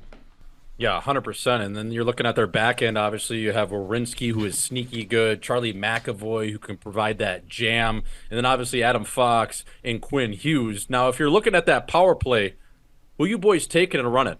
Are you taking Hughes or are you taking Fox? Jay Swish, between Quinn Hughes and Adam Fox, it's not even a contest, bro. It's not a contest. Quinn Hughes, 100%. Yeah. He's just, what he's doing in Vancouver right now, he's carrying this team on his back, and the way he can walk the line and Shakira, Quinn Hughes 100% power play number 1. I mean, it's insane. Yeah. Well, yeah. He's running for the Norris again. Yeah. He's almost running away with it. You got to throw him in the Hart conversation right now because he's just carrying that squad. I just would love to like watch him day in, day out in practice and just how easy the game is. Well, it actually probably pissed me off a lot because for some reason it's just so much harder for everybody else than it is for him. But wow, does he make the game look easy? And back to the fathers, like Jim Hughes. Like, how do you create these three specimens and one, being a younger, like undersized kid that just skates better than everybody, shoots better than everybody, sees the game better than everybody. It's amazing. His edge work, and like, let's get throw McCarr in there too. But as a D-man, Swish, what Quinn Hughes can do with his tight turns just inside the D zone, walking the line, changing the angle. I mean, he's as good as Cale McCarr. I said it. He's just right there, 1A, 1B. I mean, I forget who they were playing last week, but that goal when he went coast to coast and he went Robin dancing on my own through the entire defense, through the neutral zone into the offensive zone, and then had that nasty shot. I mean, it's insane how good his edge work is. And the crazy thing is about all these guys like him, like his head is never looking at the puck, no matter what he's doing, no matter if he's walking the line, no matter if he's scanning the ice, if he's in the defensive zone. Like, he's literally never looking at the puck. That's one of the biggest things I look at. It's such a simple thing, but when I'm watching a defenseman, and there's a lot of guys that put the old peaky blinders on, and once they get the puck on their stick, their head immediately goes to the ice. He's one of those guys you literally never see him with his head down, and that makes him basically you can't hit him. You know what I mean? It makes it to a point where you literally can't get any piece of him because he always knows where you are. He knows where the forechecker's coming, the pressure's coming, and he's able to just, avoid it. So one of the special ones out there, boys. Well said. Yeah, well said. I mean, said. Team It's USA. so hard to stick handle with your head up, like through the fucking weaving and It's bobbing through insane. NHL players. Hey, speaking of stick handling, no one's really talked about this. What do you guys feel about Patty Kane? Is he just too hurt, Patty too old? Kane's just she's just too old. I thought maybe I was watching Steve Levy and Ryan Callahan on Tuesday night, and Callie had him on his team. And I'm like, wow, maybe just for experience. Because if you look at Team USA, the one thing you could maybe say is, like, how much experience do they have, right? Like, Matthews has never played best on best. Ikes has never played best on best. The two Kachuk brothers have never played best on best. Their whole fucking team, you can basically say, have never been in an Olympics or in the fight. So for me, I thought that might have got Kaner on there as the extra guy. And anytime you have Showtime on your team, like, it's not a bad thing. But if I have one knock on Team USA, and up here, Swish, jump in here if you want. Swish, we'll go with you, your American-born player. They don't have a whole lot of competition best on best, do they? In terms of guys that have played in the Olympics or guys that have done any of that, right? And Canada to a certain extent, I guess, but Crosby, Marchand, Petro, guys have been there. I don't think they have anybody. You're looking at a lot of Any young Olympians players, though. on I there? mean, Boldy, he's born on the other side of 2000. Connor's None a of them. 96. Eichel's a 96. Gensel, 94. Hughes, 99. Kreider, one of the older guys, he's a 90. Larkin, 96. Matthews, 97. So all these guys are younger pieces, and it's just crazy, Obi. I guess it's a testament to where USA hockey's at. It's fucking coming, man. And these kids in the U.S. are getting better by the year, and just that young core of, maybe not so much experience, but some of these guys have played World Cups, too, at the same time, the World Cup of hockey. Some of those names are in there, so they got a little experience that way, but nothing on the main stage of the Olympics, that's for sure. Yeah, they played for Team North America. Yeah. Well, it's a great point, Obi, because I just peeked, and we'll talk about Canada, but Canada's only got 3 guys that have played in the Olympics. It's because it's been so long since we've had best on best, so What a joke. that's why the experience. But, I mean, yeah, that's a young hockey club. Let's move on to north of the border. As Grape says, folks, we are the best. I just love Grapes. Any World Juniors, they be singing the national anthem, and then they win Olympic gold. Grapes like, look at these guys singing the national anthem. That's great. I'm going to sit back and listen. Look at Joe Thornton, good-looking lad there. So, Grapes, we are the best. Up dog, you represented the country. You wore the C on your chest. You fucking played for Hockey Canada. You won a Spangler Cup. Saw a goddamn picture of you on the Spangler Cup Instagram on my feed somehow. You and Versteeg holding that fucking Doing selfies, bud. whatever trophy that is. But what do you think of the squad here, fella? Give us your opinion. No, listen. What stands out to me is that it was a heavy influenced brass. Breaking news: Luke Richardson fired by Chicago Blackhawks. Sorry, that's okay. Sorry to cut you off, but that was probably time coming, right? Time coming. Listen, a lot of Tampa Bay guys, but I don't hate it. Cirelli, Hagel, like these guys can play the game. Point, We obviously knew that. We talked to John Cooper last summer. Point was the guy. And then listen, on D, boys, the one guy, and I mentioned him yesterday in the pod, but Parayko, to me, since the takeover of Jim Montgomery, I thought Parayko's game has really elevated. Maybe he knew he was kind of in the mix and had to just go out and do something that, Schmaltzy, you play with Parayko too when you're in St. Louis. Like, he has all the tools in the tool shed. It's just sometimes you want him to just fucking be a big, hard guy to play against. Yeah. Be a prick. And he has been. So I love that. I think they're going to need that extra size. And listen, you have Taves, Makar, Petro. These guys play like 35, 40 minutes a game, boys. Like, let's be honest. Like, you need other guys that are just going to be able to fill in that 8 to 10 minute spot. And I think Parayko is going to be the guy. So a well-balanced team. Konechny, he's having a great year. I think it's well-deserved. Excited to see the top guys be able to play together, boys. I think that's the thing that really stands out is how much leadership, how Good much luck drive. playing against that. We got the projected lines here. Who wants to match it's gonna up be against unbelievable. Reinhart, McDavid, McKinnon? Although I think McKinnon's going to play down with Crosby. But listen, not that Doug Armstrong or John Cooper give a fuck what I think, but here's my 2 cents here, boys. First of all, I think Seth Jarvis was a nice surprise. When I got the when I saw it come across my phone on Missin Curfew, when I was out there shooting fucking 86 or whatever I shot, I was like, oh, Seth Jarvis, good for him. I love what they went with the fourth line mentality. You talk about the hot stove we had in Pittsburgh with me, you, and Richie drinking whiskey and fucking. I was trying to reiterate to Richie that you need a fourth line presence. Like, I know we have so much skill. Listen, to me, I would have went Cirelli, Bennett, Tom Wilson. I would have taken Willie just because I think he brings a fear to the Kachuk boys. Brady, Matty, I love you, but he brings a fear that Konechny doesn't have. And, it's a fucking international. It's whatever. It's still hockey. But I love that they have a fourth line mentality of Bennett, Cirelli, Konechny, and Mark Stone. He's been injured a lot. Vegas is leading the Pacific right now. I wonder if it ever crossed his mind to maybe, he's supposed to be back tomorrow night against Dallas, but like, do you think Stoner should be playing in this tournament with all the injuries he's had? Or what if you're Vegas, what do you think? I'm actually shocked. I'm shocked that he was been on the IR and he gets mentioned on the team. I just think right now teams got to look at this and say, yeah, it's 2 months out, but like, my guy's had a bad back all year last year. He won the Stanley Cup the year before, played a lot of hockey. He's been hurt this year with another bad back. I just think, wow, it's, just to fire him on that list right away, he knows he's in the mix. Yeah. I just think it's still too early to name these teams anyway. So. Yeah, no, I thought they would have named them, the first week of January or something. Yeah. I was shocked it was the first week of December.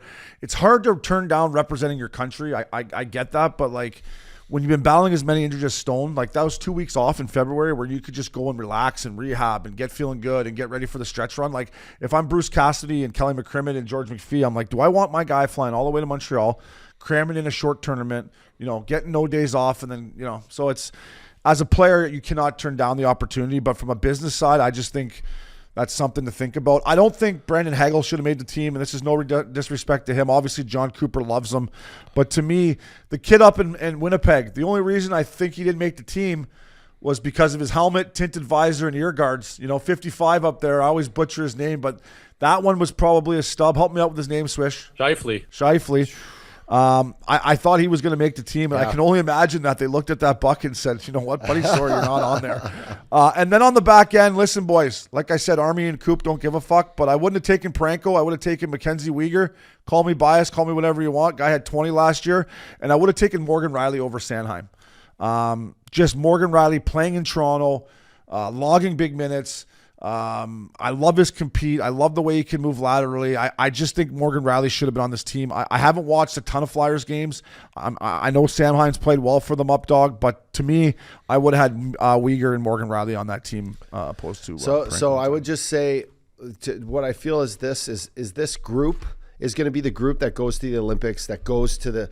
Is the Morgan Riley going to be the Olympian in a couple of years, where Sanheim's going to grow and be part of this group and get that experience around these guys? And I think it's a big play. Yes, consider this the first Four Nations Cup, but what it is an experience for these guys to get together, best on best, for what ultimately matters to these guys. What ultimately matters is winning an Olympic gold medal for Doug Armstrong. He doesn't give a fuck about this, really, does he? I think Connor McDavid cares a lot about this. Yes, I think they want to win this badly. I know, but to answer your question just about Sanheim O'Reilly as the seventh guy, think about Sanheim in 2 years when the Olympics are around and he has the experience of being in this thing. Yeah, being in that that's what I mean. That's what I mean. Dogs planning for the future. That goes into it for sure. Into it for sure. I'm more of like, let's fucking win this thing at the Bell Center, boys, or I guess the finals at TD. But but Sanheim's not going to be a reason you win or lose this tournament, right? But it might be a big reason him being, on the team and for the Olympics. That's what I'm saying. Yeah, no, you make great points there. And you want to tag that, Swishy? Well, I wanted to throw one name at you guys. Fire away, bud. He played in the Olympics at 19 years old, I believe, back in 2010, is Drew Doughty. And if Drew Doughty is healthy, is he a late addition to Team Canada, or is he a guy that's even considered for next year's Olympics? Because I still think he can play at a very high level. He doesn't need to play power play. And just the way he's one of those guys that just has a big set of nuts, especially at the big time games. You know what I mean? 2 cups. He's won the Olympics, and he doesn't get rattled by anything. And on the main stage is one of those guys that just puts all of his chips in and plays big boy hockey. So is Drew Doughty, is he kind of a pastime of what Team Canada and the direction they're going? Or if he's healthy, can we see him maybe in the Olympics in a couple of years or next year? Because, man, I still love watching that guy snap the pill out there. He's got a big nutsack and a big wallet too. He's got a big fucking wallet too. Listen, I think if Drew Doughty's healthy, he's on the team. He's on this team. I think so. He's too, on the team, right? Unless they're worried about him just getting fucking Buck Diddy in Montreal, they might want to keep their eye on Dewey if he was on the team. But no, I think he's right there. But like, look, it's a great. I think if somebody gets hurt, it's gonna do, like to me. I don't know about you, Swish, but I think lefty-righty matters. Like I could play my offside if it meant that I could stay in the league and get more ice time. But I think when you're picking the best of Canada, lefty-righty has to work. So, like, I think if Parenko went down with something and Drew Doughty comes back, he's not even really skating yet, though, is he? Like, I heard he's just out of a walking boot. So, we'll see how he comes back. But a couple of years from now, I mean, that's a long way away, too. So who knows? But the last thing I want to talk to you guys about is the goaltending. I've been coming in worried. I'm worried, obviously USA is stacked, but we got Binner and Aiden Hill. But we fucking got 2 Stanley Cup champions there. Binner's the all-time leader in St. Louis Blues wins. Aiden Hill won a Stanley Cup. I've been watching Vegas. He's been kicking. Our goaltending is going to be fun. I like those 2 guys between the pipe ups. Yeah. No, I think it's going to be an amazing time. I'm glad we're going to be there. We're going to fucking be there, all right. Yeah. Drunker than a skunk. It's going to be Get great. some reservations. Yeah, it's going to be great. Eh? The old Montreal. We. I will say this to put a little thing. Sorry, we're not going to go over Sweden and Finland. I apologize. I will say this. Watch out for Finland. Yes. Watch out. Oh my God. Watch out. And not just because their pale skin will blend into the ice, AJ Swish. Watch out. Barkey, Aho, Rantanen, Letkinen. Look out. Oh, yeah, they're good. Rope hints. Rope has a Rope hints. Boys, I threw a little future in Pittsburgh on them. I was like, why not? We got an American voting for Finland. We got an American betting on Finland. Wow. Jesus. Speaking of betting, what are we going to bet? Well, we got lots of time to discuss that, Swishy, but there will be a bet between you American pukes and us Canadian lads, the old north of the border boys. But 100% we will. Speaking of a good Canadian lad, Calder Trophy winner, was the leader in wins at one point for the Toronto Maple Leafs. Bell Vegas native, beauty, good golf swing, low and slow, as Swish would say. Andrew Raycroft coming up right now. Razor. Welcome back to Missin Curfew. Up dog, Richie fella. Another Bell Vegas legend, friend of the pod. We go way back with this guy. Doing great stuff with NESN now. Andrew Raycroft. Razor, thank you for taking the time, my man. Oh, you know that. Anytime for you guys, especially now that you got Richie here in the mix. How could I say no? The Belleville connection, baby. Great to see you, buddy. Oh, yeah. Little Trillium Wood action for sure. Razor, what was your first impression when you heard Richardson was joining the Missin Curfew squad? Was it, oh, my God, or poor bastard, or what were you thinking? No. Oh, my God. And now watching you guys go on these road trips, that's really what I'm thinking. I'm like, initially I was like, Richie, what's the angle for Richie? And then I see the road trips. I'm like, oh, that's the angle for Richie. He gets to hang out with Obes. Yeah, that's what sucked me in too, by the way, Razor, was the fella tours. Does this stem back to working out in summer hockey with you boys, or?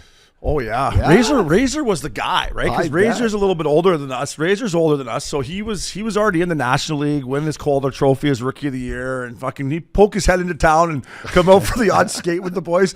And then Richie, a couple of guys would rip one high, and Razor'd fuck right off, eh? Oh yeah, it was always Richie. We talked about this last time. It was always Richie. It was always Richie poking. That's all you gave me, buddy. I had to shoot for the net. I'm like, Where do you want me to go? I'm like, just warm him up, eh? Maybe he's coming off a Calder Trophy here, Rich. Maybe throw one off the pillows. Hey, don't come in short side. Fucking just he's going. I was just that's all I saw, man, out there. It was great, though. That was so much Soupy, fun. I've had Razor. enough. I I'm out of miss here with those these days. kids. That's what it was, Uppy. It was these kids, like they were just knuckleheads at Little Texas, and I was kind of old. It was awesome. Like Razor would come, because Razor, you were living in Boston mainly then, right? You'd come back to train a little bit to visit his family, and Razor would come out, and Richie and some of these younger guys would start firing high, and I'm like, boys, I'm telling you, like, and this is before I really knew Razor, but I'm like, I'm telling you, he's gonna leave, and then sure enough, one would come high, right off, gone. Yeah, I remember like for when I was a first pro, I would do dumb shit. Like I remember it wasn't Vokun, and we had another guy. And I rip one off like the back of his foot from the corner, just in like, and I learned quick, boys, like how fucking what not to do to NHL goalies. Like I turned and the stick came tomahawking at me. I can't remember this fucking guy's name. I'm gonna remember it halfway through the show, and I'm like, oh fuck, here we go. But I bet you, Razor, after a Calder Cup or a Calder Trophy, you were able to do that to some of the young guys right away too, right? You're like, hey, none of this bullshit, boys. Yeah, especially in Belleville, right? Like you're the king of the world when you go back to Belleville. So yeah, again, listen, it was fun. It was all fun. It's certainly a lot funnier now than maybe at the time. Yeah, it wasn't too funny at the time, I tell you. He's pretty chapped. But there's got to be nothing worse than a goalie if you get one in the back of the legs. Like somebody from the corners fucking around, sauces one and hit. Like anytime anyone did that, Razor, I'm like, come on, boys, let's tighten it up here. Like this is the National League. Come on. Yeah, especially in the middle of a practice, because it's always the drill where you guys go through the drills. You take one shot and then you stand in line for 3 minutes. Goalie's getting blitzed with everybody else's shots, and guys forget about that, right? Like you guys have no clue what what's going on, and then to add it's always the post and back of the leg. Like, oh, I just missed though. I wasn't trying to hit you. Yeah, bullshit. Yeah, don't shoot the pucks at the net. It's gonna hit me at some point. And yeah, that drives guys nuts. Oh, I'm sorry, buddy. I didn't mean to hurt your feelings out there. I was just, shoot to score, eh, Rich? Shoot to score, what? Yeah, that's why you had the career you did. Yeah, for sure. Mike Dunham, boys, that was who it was. Mike Dunham. Mike Dunham. Dunny. Wow. Fuck you's a grumpy fuck. I did learn the hard way, though. I'll tell you, I was just after I think you left. It was my first training camp, probably just after we were skating together, and I was shooting on Patrick Watt training camp, and one got away from me and I hit him in the head. No. And, and I was sitting in the corner waiting to go with my next rep, and a puck fucking misses my head from Patty shooting one at my head, and I'm like, okay, that's the last time I ever shoot high on him. So you kind of taught me once, and then I learned from Patty, don't fucking shoot high on goalies anymore. So especially old ones. So, thanks for kind of giving me the head you should have learned in Belleville. You obviously didn't, but I tried to help. He was too busy peacocking, getting in the white Denali, eh? Trying to get back to Oak Lake. Hey, come on, boys. Hey, let's go here. Hey, let's go. Richie had a better car than I did. I was in the league for 5 years. Fuck. That thing's still running, isn't it, Rich? Shit, my dad still got it. He's still driving it. Oh, yeah, of course. We had the Panera bread for breakfast every morning. Him and Davey Dog and Tomcat, yeah. Razor, let's get into some Boston Bruins stuff, buddy. You're doing a great job with NESN there. I'm sure you're probably sick of talking about this because I know it was a saga there, but I got to ask you because I haven't had the chance to. The whole Swayman situation, and on this podcast, we had talked about how, listen, we all don't like training camp, but we all know as ex-players how important it is, and especially for goaltenders. I guess this is what I'm asking you. Do you think that, looking back, is one of the reasons that the Bees got off to kind of a sluggish start here? I'm not sure. I think that it was part of it. I think there was a lot going on. Obviously, you fire the coach 2 months into the season. There's lots going on. I think you watch the Bruins at the start of the year.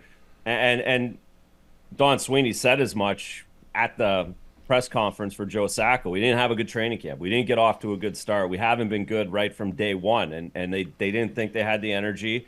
Of course, Swayman's in that mix somewhere. I think with the goaltending, it's a little individual. But he's a leader on this group, and I think it did take some energy away having to ask and talk about where Jeremy Swayman was all camp. So I guess that's a long way of saying I think it contributed a little bit, but I think he's been able to get his feet underneath him. He's played well, and I think obviously now that the Bruins have tightened up since the coaching change, miraculously the goalie numbers have gotten better. It went hand in hand, and I know that Jeremy and the rest of the team is happy they don't have to worry about that for another 8 years. Yeah, it's always the default. It's always it's always the default. Hey, Razor boys got to tighten it up. Keep it to the outside here. The Royal Road, you can't give grade A chances. Hey, Obi just on one knee pretending to be in the lane, but not in the lane. Buddy, speaking about being in the lane, you see last night the Rangers, like Devils, it's December 2nd. I'm like, box out and let Razors see it here. They're blocking it like it was the conference finals. I'm like, holy fuck, boys! Like. That was crazy to me. Razor, as a goalie, missing camp, is it like the speed or is it traffic or is it like getting your wind or like what was Swayman's thing coming in? What do you think that is from a goalie standpoint? A lot of it is too, Uppy, is like just the mental. Yeah. Because everybody, the margins are so thin in the entire NHL, right? For the winger, for the defenseman, for the centerman, like the margin of error from good to great is just so razor thin, especially now there's so many great players, but the goalies, it's even crazier, right? So, I say this all the time, the difference between an all-star and a guy going to the minors is literally one goal every 100 shots, which is one goal over 3 games. That's a 91% or a 90% or a 90% and an 89 save percentage. Like that's the difference. So these guys you're on a razor thin tightrope as it is. And when you add the fact that, if I give up 4 goals tonight, they're going to go to the fact that I wasn't in camp. That kind of like works on you a little bit, I think, at the start of the year, holding out the way he did and missing camp. I think that just kind of weighs on you. He had a reset. You have a new coach. I think the reset and just getting back into it and allowing that to go away makes things better. And you got a big bag of cash. It's like, and you got a big bag of cash. It's like when you went out 3 nights in a row and you lose 2 straight. You're like, fuck, boys, they're going to blame boozing for sure here. They're going to blame us for sure. Exactly. It's exactly the same. Even though it's not, probably. It might be, but you could have won as many games boozing the way you did. You've done that in your career before. But that's the answer, and that weighs on you. And then you have to be like, all right, I'm not going out this week, and then miraculously you win a few, and then you can go out later. That's so same idea. Sounds like my whole career. Yeah, well, you're riding that roller coaster your entire life. Razor, let me jump in and just ask you. I know these are tough to answer when you're working for the team, but like when I looked at like the signing and putting kind of my GM hat on for a second, like, do you think it was a mistake to trade Allmark before they had Swayman signed? To kind of put that pressure on, he kind of gave Swayman a lot of power there, because saying we don't have another guy we can turn to. Do you think that was a mistake in a way, or is that just the way it worked out? No, I think the timing they had to get it done then. Linus Ullmark knew he wasn't coming back. They knew they weren't coming back together. Both guys said they wanted to play 50 games.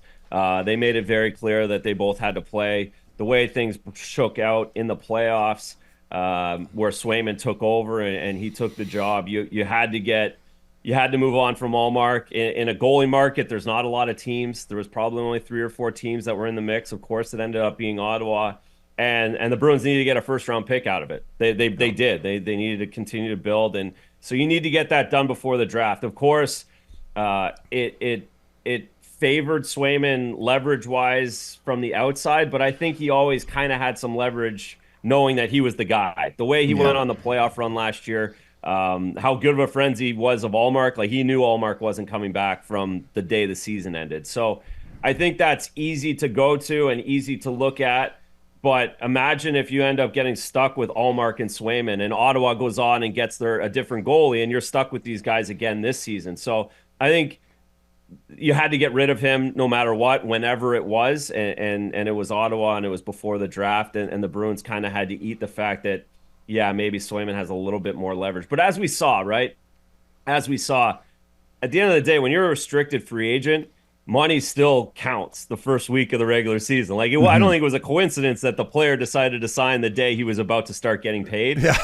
We're all kind of like that too, right? He saw his Amex. He saw his Amex paychecks. He saw his Amex bill for September. The wife doesn't start. Like, holy fuck, 64. Yeah, okay, right here. Let's go. I was traveling like Obi all summer. I got to pay for it now. Fucking, you know how much they charge for penne in Rome? Fuck, I'll take that deal. Let's go. Let's go here. Jesus. Razor, just shifting gears to a little more noise that was, around Boston. Jim Montgomery, obviously his record speaks for itself. He's the fall guy in this situation, but they got to shake things up. I think it was quoted by Marchand that we lost a good guy due to the way we were playing. It's not on Monty, it's on us. What are your thoughts? Like the guys in the room, was this something that just had to happen, or, was it time? Because everyone loves Monty who plays for him. I had a chance to play training camp with him in Dallas. All the St. Louis Blues guys, they love the guy. Boston, it seemed like it was a great fit. They couldn't get, in the playoffs, find their success, but just maybe internal thoughts on the Jim Montgomery situation. Yeah, and Monty is amazing, as you guys know. And I'd actually been traveling almost all in November with the team, so I was around a lot, and I kept saying, like, I don't feel it. We've all been on teams where guys were getting fired, and you felt it, you knew it, all right, this guy's a walking dead man. We're just waiting for one more loss. I never got that sense. I thought the players were still playing hard, and I think they all really like Monty, but it wasn't connecting. And it didn't look the same. There was a few games where it's like, oh, okay, here's the turnaround. Here comes the turnaround. And then they'd lose 8-2, and then they'd lose 7-2. And I think to your point, like, you guys know, it just kind of runs its course. And 2 years is running the course. 2.5 years is running the course in the National Hockey League for these guys. He was the fourth longest tenured guy in the NHL. Wild. It's nuts. You really are getting hired to fired in that position. And I think the Bruins, they were trying to be patient. They're really, really trying to be patient. But you lose 8-2 to Dallas. You come home and lose 3-2 to St. Louis. And then you lose on home ice to Columbus 5-1. It's hard to come back from that when you had the expectations that you do. Yeah, that's when I put him on the Missin Curfew hot seat. When they cost me about minus 275 at home against Seabus, I was like, Monty, you might want to fucking check some flights or get the suitcases out of the storage unit, fella. But you're right. 2 years is about the window it was for me as a player. After 2 years, you're COO. It's like, thanks for coming, fella. See you all the later. good guys, you can only handle them for 2 years, though. No, it's crazy. Out of the four national sports, though, you're right. NHL is it's 2.3 years is the average tenure for a head coach. Minus like maybe the four coaches that have been on their teams for 8 years, the Coopers, and but that's just turnover city. Yeah. Pack your bags, boys. Right, like DeBoer, like he's thought of it as an amazing coach. He's been on 4 teams. Like he bounced, like these guys. It's unless you are a Sully or a Coop where you've just found a spot, and won multiple cups. Like that's what it takes. So Bednar, yeah, no Bedsy. But other than those 4 guys, that's crazy. It's turnover city. Now, one of the coaches were always all over. It looks like me in my own zone, just turnover city. Now, one of the coaches were always all over us. They fucking knew they were going to get piped, eh? They should have been our buddy and enjoying themselves. How come AV didn't get fired after 2 years then? What happened there? He didn't win a cup. I was Bob Hartley in Calgary. I was hoping he'd get piped too. But Razor, obviously Joe Sacco. Did you have Joe in Colorado or no? You missed him, didn't you? No, I missed him by a year, but he was there the year before in the minors. That's when he won the Calder that year, the Calder Cup. So I knew him a little bit from there, and then he's been here for a long time too. Yeah, and I guess that teed me up for my question. Is because how long he's been there, I look like a young guy like Chris Kelly. And on this podcast, we talk a lot about a guy like Steve Ott, or these young guys that we played against that are right there. Like, why was it Joe Sacco? Like, if you were Cam Neely or Don Sweeney, was it not maybe like, let's go to the young Chris Kelly kid who's younger and just been out of the game less? Like, why was it Joe? Because he'd been there for so long? Yeah, and they also brought Jay Leach in from Seattle, right, from this summer. So you had a few options, younger options. But yes, it's Joe's been 11 years here. He'd been an assistant. The other interesting thing is he changed to an associate coach. His title changed this summer. And I'm assuming that has to deal with his contract. He probably had a new deal. So I think Yeah, that was more just a matter of he's the most well-positioned guy, being here for 11 years, putting his time in. It would have been, yeah, I think he's just the best guy for right now to deal with this interim situation. That I'm assuming unless they go on and win the cup, they'll rethink about everything over the summer, and that might bring in a Leachy or a Kells if those guys actually want to do. I know Kells has a younger family. It's a lot of stress and a lot of moving around, like we just talked about. To take a head coaching job, you're basically planning on moving your family in 2 years. So, I think that's the other part where some of these young guys like an Otter and those guys, like, they're in great spots. They've had great careers. Do they really want to up the stress level? It's bad enough when your power play's not scoring. You're the power play guy for your assistant coach, and you got to deal with the coach yelling at you about the guys not scoring out there. Do you want to deal with it on a larger basis? So that's my guess with some of the younger guys is like it's just more fun being an assistant guy. In this situation, Sacco's the perfect guy to take over and rein in that defensive structure that the Bruins were missing. Yeah. Well, that's well said, Razor. I'm just going to stay with the Bruins here. I just want to touch on, I've watched, a few of their games this year and followed their signings this summer. When I watch this team, I just think it's a kind of a slow group. And then, I'm sure they're talked about that and they know they got to play a lot quicker, but their D, I think the average size is probably 6'4" or 5 on that back end. And I love playing, it's tough playing against a big D, but is this a too big of D and not enough mobility back there? Are you seeing that kind of creep in, or just not enough, getting up in the play? Well, I think at times they haven't played fast enough. I think there's a lot of factors for it. The easy one is to go just to their size and how big they are, and it's funny though because the narrative the last 2 years in the playoffs when losing to Florida is they're not big enough on the back end. Yeah. So then you go and get big enough, and then now it's the narrative not mobile enough. They're not mobile enough. So I Charlie McAvoy's pretty mobile. Hampus Lindholm's pretty mobile. I think they played slow because they were in their zone a lot at the start of the season. I think they've gotten a little bit. When they play good and they win, they're quick. Yeah. When they lose, they're slow. So I think it's again a little bit of this structure where the back pressure is not good enough, so the D's backing in. So then they're in their zone a little bit longer. They're not moving the puck up quicker. So I think it's a team thing. I think they don't have a Cale Makar, right? They don't have that one guy, the Quinn Hugheses of the world, who really goes and goes and goes. But I think their team can play fast enough if they get structured the way they want to. Yeah, let me just tag that. Let me tag that because I had the same kind of question. And I'm with Richie. When I watch them play right now, and you're right, Razor, they were defending so much early in the year that they look slow, right? You put us all in our D zone. Eventually, we're going to look slow. Is this team built like – listen, I picked them to win the Eastern Conference at the start of the year because of the size on the back end, and I thought Lindholm, the way he played for Vancouver last year in the playoffs, however, it has not translated into a Boston Bruin yet. Time will tell on that. With that signing and their size on the back end that – they're built for playoffs. Razor, do you think this team is more built for playoff hockey? Like once they get in, they're probably not going to be a 1 seed in the Atlantic or whatever. They might be a wild card team, but do you think they're built better for playoff hockey? Yeah, no question. Like, who wants to play them first round? Yeah, right. Like, is Toronto wins the Atlantic and they get in the wild? Like, you think Toronto's going to be excited about that matchup? No. So I do think that, of course, you have to get in.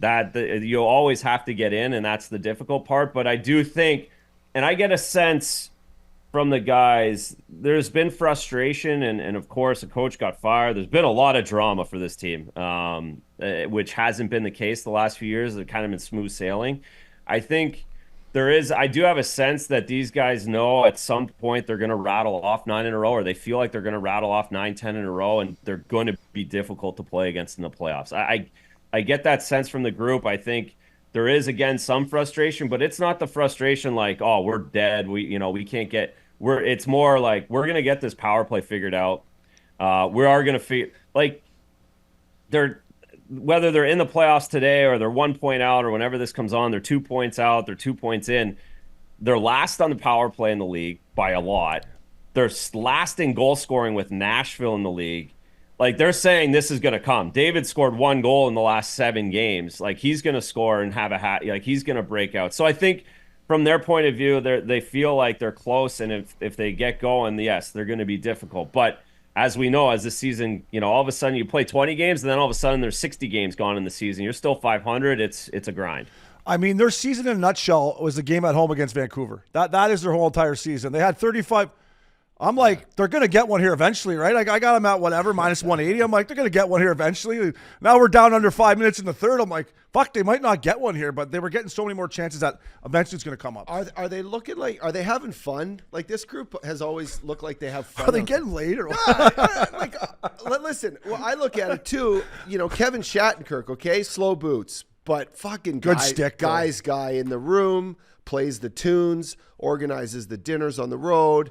If he's not in the lineup, he's still a guy that's walking around with a smile on his face, being good to the train. Like, I don't know, that sort of mentality like feeds through the room. Like, is this group having as much fun as they had in the past? Because that when the power play's not working, your top guys they're not happy, but they're grumpy. But this is a group that seems like if you just put a smile on your face, things might turn around. Hopefully.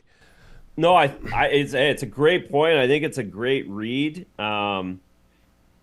They're happy, but they've brought a lot of new guys in that I think are trying to navigate. Yeah. Just like in that bottom six, the last few years, you've had a Foligno. He doesn't stop talking, right? Like, he's always the Kevin Shattenkirks. They had Van Riemsdyk last year, like a bunch of older guys that are going to be very comfortable in their skin no matter where they are or what team they're on, and do their own thing and true pros. This year you have Mark Kastelik's been their most consistent forward. I love that guy. He's awesome. He's an absolute animal, and he's played incredible. But he's only been in Ottawa. He's here. He's on traded for Allmark. Like, I think he's finding his way. Justin Brazeau's another guy, like a big frame, great player. But he's only played 7 games in the NHL before the playoff run last year. So he's not probably his complete self yet. He's probably not going over to the jukebox and flipping records yet, right? Like, Brad's over there, David's over there, Charlie. So I think that's coming, but I think for the first time in a long year, a long time, Uppy, to your point, it hasn't been just a Shattenkirk here or there. It's more of an overhaul because it's Lindholm, Zadorov, it's a lot of more pieces. Andrew Peeke was only here a little bit last season. He takes on a bigger role. So Zadorov will talk enough for all of them, though, I think, Razor, to be honest. But well, yes. Yeah. It's a big personality there. But how that fits in with everybody else, that takes some used to. So I think they're getting there, but I don't think it's the same as what it was. And that, that you guys know how to read the room. But it's not like they can't get to that point. Yeah. That's great, Razor. I wanted to ask you one more question. You kind of brought it up earlier when you were traveling with the Bees and stuff. How's that been? How's it getting back on the road and doing all that travel again? Because I know it's probably been a while for you. So how's that feeling? Good for the marriage, eh? Good for the marriage. Yeah. Oh yeah, she loves it when I'm away now. It works out pretty well for everybody. It's funny. I wouldn't have been able to do it, a couple years out. I would have felt more awkward. But now I'm more than old enough to get on the plane. Marshy gives me a hard time, and I know a few of the guys, but it's a relationship where we play golf or whatever together in the summer, and it's more fun. But they absolutely know that I know, I guess, that I'm done and I couldn't do what they're doing, and I don't feel awkward about it. So it's been fun. It's been this has been the best way for me to stay in hockey. I get to go home most nights and see the guys, though. How nice is it going on the road and you don't have to play? That's not bad, eh? Like, if you're not healthy scratch, you don't have to skate, you don't have to get bagged, you don't have to fucking weigh in. Just go out, get drunk, cover the game, go out again the next night. It's not bad, huh? No, the only thing is, though, like, it's not you get on the plane and I don't have my glass of rouge there sitting for me when I get on the plane anymore. Like, I got to kind of wait for all the players to go. That's something that I'm, like, trying to corral myself instead of expecting that. But no, it is nice, those back-to-back. Like last week, it was back-to-back, Boston and then the Islanders. Oh, it was so nice just to have a few drinks on the plane, hang out by myself, knowing I didn't have to go to a shitty optional skate in the morning and get roasted by Richie going bar down. Yeah. Hey, Razor, you and Obi are going to skate tomorrow at 9:15 at the practice rink, all right? The cab will be in the fucking lobby at 8:45. Yeah, there are no trainers, but just go out there and work on your skills. What? Okay. Bring your own towels from the hotel. I think the secret to those flights, boys, is taking care of the Stewies, so they always got like your bottle of rouge. Taking care of them how? Well, no, but they always got your bottle of rouge tucked in the corner of the seat. You know, they got all the chips laid out for the poker game back in the day. But as long as you got like your bottle of wine. No, me and Razor played in Vancouver together. We'd have our Dooley cups. I mean, it would come. You couldn't get more red wine in mine. It was like I'd have to go like this, like that before I sat down. 3 slugs before takeoff, otherwise you're wearing it. Yeah, exactly. God, I missed the road. Razor, I want to ask you about. I watched the 100th Centennial game the other night. Yeah, it was sick. The way you teed it up previously, I forget who they were playing. The way you teed it up was unbelievable about the Patriots being dog shit. You're like, tune in here. The football team sucks, so there's no reason watching those boys. But it was a spectacle.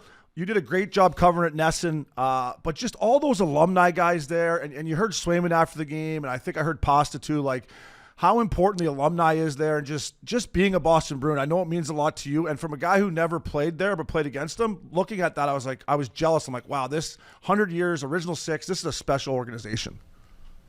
Yeah, it was a special year. So a lot of this started a year ago. Last season, they did an unbelievable job, and the organization worked really hard at getting a hold of everybody and having, rekindling relationships with everybody. It was really important to the Bruins, and it turned out to be really important to all the alumni guys.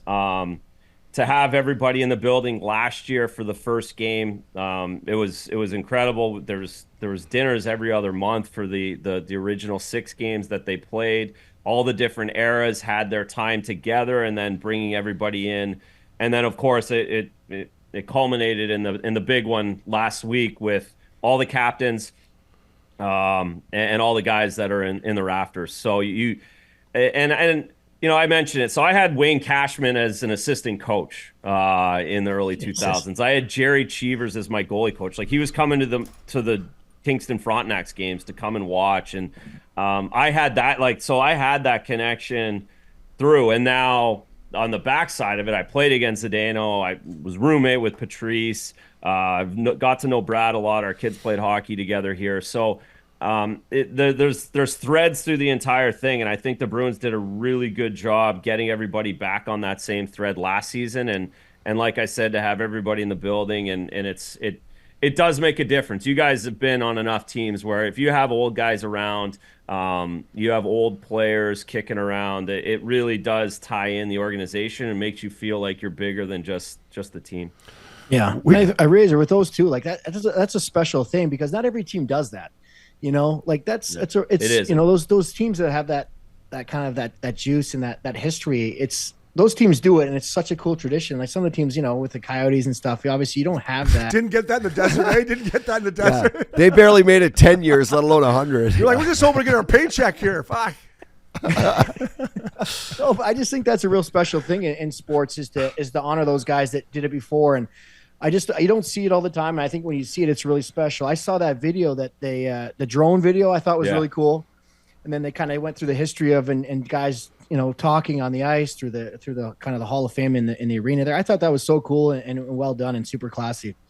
Well, you can't suck if Bobby Orr is in the building. Like if he's there, you can't mail anything in. Yeah. And it's just, it really does. Again, like I said, I think all of us know the history. A lot of us know the history of hockey, and when you're around guys like that, it makes you better. You just feel like it's more important and it's bigger than you. And again, the original 6 teams do a great job of it, and the Bruins have done that this past year. And I think they've made. I know they've made the organization stronger here. It's been and again, I played a couple years. Like I'm a small part of it, but Calder Trophy, bud. Calder Trophy. No one can ever take that away from you. It's still in your mantle. I know that. I like how they put Terry O'Reilly right in the sin bin in that video, I was going to say. Like, hey, fucking right where you belong. He looks so happy in there, too. He's just like, fuck it, it's good to be back. By the way, there's some fucking old legends and beauties. Johnny there. Busak came out How there? about Derek Sanderson? That guy's got it. Is he around still? That guy's stories are absolutely legendary. So like him and Cheesy and those guys all are in Florida. So it was a struggle even to get Cash up. I think like he wanted to play golf rather than get up there for the ceremony. He's got a normal golf game. But Cash is a Kingston beauty. So those guys were up though in. They were here like at the start of last year, and you just sit down beside Derek Sanderson and Jerry Cheevers, and you don't move, and you listen, and you laugh your ass off at all the crazy stuff that those guys did. And like Turk, There's a video they had it going around last year. He opened a bar in Boston with Joe Namath in like the mid 70s. Like how ridiculous is that? Called like Bachelor's. He was hanging out at Studio 54 with Joe Namath in fur jackets. Like, what was his? Sanderson's bar was called Bachelor or something, wasn't it, or something sick like that? Yeah. Of course, you know that. Old. Hey, at the time, he had signed like the biggest contract for a pro athlete, and he went into like the Rolls Royce store and drove a car right through the windshield, right out of the front door. Frosty told me that. Must have had a couple that day. Yeah, probably. My uncle played for the Bruins in 77 to 80, and Pitter shockingly would go down to Boston to tag along, And he said, like, after practice, their whole team would go out. Like, the whole team from whenever practice ended right till past dinner time, the entire squad would be at this bar and just have a time raiser. yeah. Those are the stories we heard all the time, right up Route 1. They and it was all night. A couple of the married guys had passes to go home for dinner at that were well respected, but everyone else had to stay, and that's what you did, and that's what they did, and that's why that's the other thing too, guys. I think it's important, like that generation the kids are now watching these games, and those guys love the Bruins. It's a blue collar. It's not quite a blue collar city anymore, but it is a blue collar fan base, and they all have heard stories about Bobby showing up at their dad's school, or their Bobby and Cheesy and Turk showed up and had 10 beers at the restaurant that their dad was at, in 1974. So those stories all have filtered down, and I think that's the other thing that makes it so special to see those guys on the ice. Yeah, it was a spectacle, and like we said, sitting back looking at it, I was like, wow, that's why it's a Riddle 6 organization. Last couple for me, Razor, then we might take a little trip down memory lane. I think Richie's got a couple. We'll take a little trip down memory lane. The Missin Curfew time machine here, buddy. 4 Nations Cup. It's coming to Montreal and Boston. We'll be in Montreal. It's a 2-part question. Is there any chance, I love Trent Friedrich, is there any chance you think he makes Team USA? And put your Canadian hat on, fella, from Belleville, Ontario. How do you feel about our goaltending situation for the boys back home in Canada? Well, so first off, Freddie might have been in the mix, but he just hasn't had a good start. He's only got a few goals, only scored in 2 games maybe this season. I think, again, he would have been a great 4th liner had he been cooking still, but he just didn't have a good start. So I don't see how he finds his way on the list. I think there's too many good American players. Holy shit, it's going to be an insane roster. And then on the Canadian side, who have to stop that insane U.S. roster, I'm going Binnington out of the gates here. I think the Stanley Cup, the confidence, the moxie, I think he's been pretty good this year, even though St. Louis hasn't been great. The 2 times I watched him play, I thought he was good. I thought he's been moving well. Aiden Hill would be the next guy I go with, another Stanley Cup winner. So you've got 2 guys with cups. And then I think Thompson in Washington has played his way in. He's been one of the best goalies. What Washington's doing is amazing. Yeah. They're a legit team. He's got a legit record. So, and he's a guy that might end up being the guy playing, because I think at the end of the day, he's probably in fine form. The other thing too, guys, right? We're still 2 months away from this thing. Like, they're making the teams, but a lot of shit's going to happen over the next 2 months in this league, and where guys are at now compared to February 1st, and that's going to be a big story to watch as well, I think. Yeah, what are your guys' thoughts on why that is so early? I mean, it's probably out there. Why? Is it because they want to promote the players, like, leading? Yeah, they want to get them all together, get some photos, and do all this shit. Yeah, because that's 2 months. 2 months, a long time. Yeah, then you got to invite your family. Your wife's got to be happy. They got to bring buy your kids. I mean, you plan stuff month and a half in advance. You'll be asking, like, hey, when are we? You ask about 4 days, and I'm like, fuck, I don't know. We haven't booked the rooms yet or whatever. I just think the preparation. Line up the parties. Montreal, you guys are going to Montreal for that? We're going in. We're going in. Saturday. It's a work trip, Razor. It's a work trip. The only thing is, it's Valentine's Day, which, you know what? How many days? 2 days. Thursday. Coming in Friday, out Sunday. Licking my wounds too. Licking my wounds out Sunday, Razor. It's not a pretty picture, buddy. Me and Richie on the bird leaving Pittsburgh there. It was. Say, you guys gonna take the Via Rail back to Port Hope or what? I might need a little home cooking after that. Maybe I will stop in at a Highland Drive for a little soul searching, Razor, after that trip. Holmes was crushing Panda Express, Razor, at the airport. Just almost went for seconds. I almost did too. I went to the other terminal. There was another Panda staring me right in the face. I go, you can't go double orange chicky, Razor. You can't go double orange chicky. No one's gonna fucking no. That's not good for anyone sitting at the front of the bird there for the 3 hours. No one's even gonna believe it if you did though. So. People would believe it. Look at this frame. People would believe it. Razor, if you don't mind, I kind of just want to ask you a couple questions about Toronto and. Obviously I was, growing up where we did, I was a huge Toronto fan. I'm sure you were growing up. It's, watching their games. And I just found it hard to believe, when you got traded there, which was kind of a shock to me how well you played in Boston. But you went in there one season. I'm not sure if it was your first or second season there, but you set, the record at the time for 37 wins in a year. And to me, I felt like you got, the media was just not fair in how you played. I thought you played great. You set a record that's this team's been around forever. And then I think Freddie's finally beat you and has 38 wins, Freddie Anderson. But I just thought, I don't know if you felt this way or, but I thought the media was just unfair to you there. And I just kind of wondered how you felt about that. Yeah. I mean, in hindsight, there were a couple things. One, I didn't get in the playoffs. If we got in the playoffs, I think it would have been a little different. The story would be a little bit different. Two, I wasn't all. I mean, my second year I was horrible. I sucked. I was mentally fried, and I couldn't play. Like I just couldn't. I couldn't even. I would talk about being miserable going to an optional skate. I was miserable going to a Hockey Night in Canada game on Saturday night. Like that. That's where I was. It was just ugly. So that on the back end, I deserve all of it because I sucked. But yeah, that first year was frustrating at times because I put a lot into it. Like I put everything I had into it. Yeah. So yeah, that I think I got jagged from that, and I shouldn't have. In hindsight, again, you get old. Like I was only 25 then, 26. So probably holding too much personal at that time in my life. But again, if we got in the playoffs and won a few games or won a series, all that narrative changed a little bit. Toronto's hard. Toronto's just hard.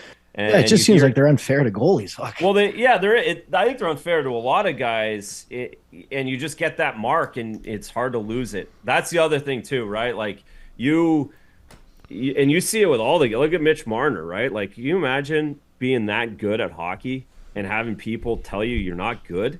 Like I like that's kind of the way it is there. But like, imagine being Mitch Marner and having guys. 50 people with kids. I'm one of those guys. I'm one of those guys. No, you just tell him to play harder. I just say he's fucking soft. That's all I say. Yeah. No. And that's a fair assessment. That's fine. But there's it's one thing for some people to do it, but imagine it like what you're thinking and where your mind goes to kind of protect yourself. I think I saw a lot of guys try and survive there, and a lot of protection, and guys do it in different ways. And you have to do it a certain way, otherwise they really get you. Now it's fun. Now it's more fun. Like they win every game. They score 9 goals every game. But back then it wasn't quite the same. Yeah, well, that's I just Razor, just want to finish this point with you. But I just looked at the list though.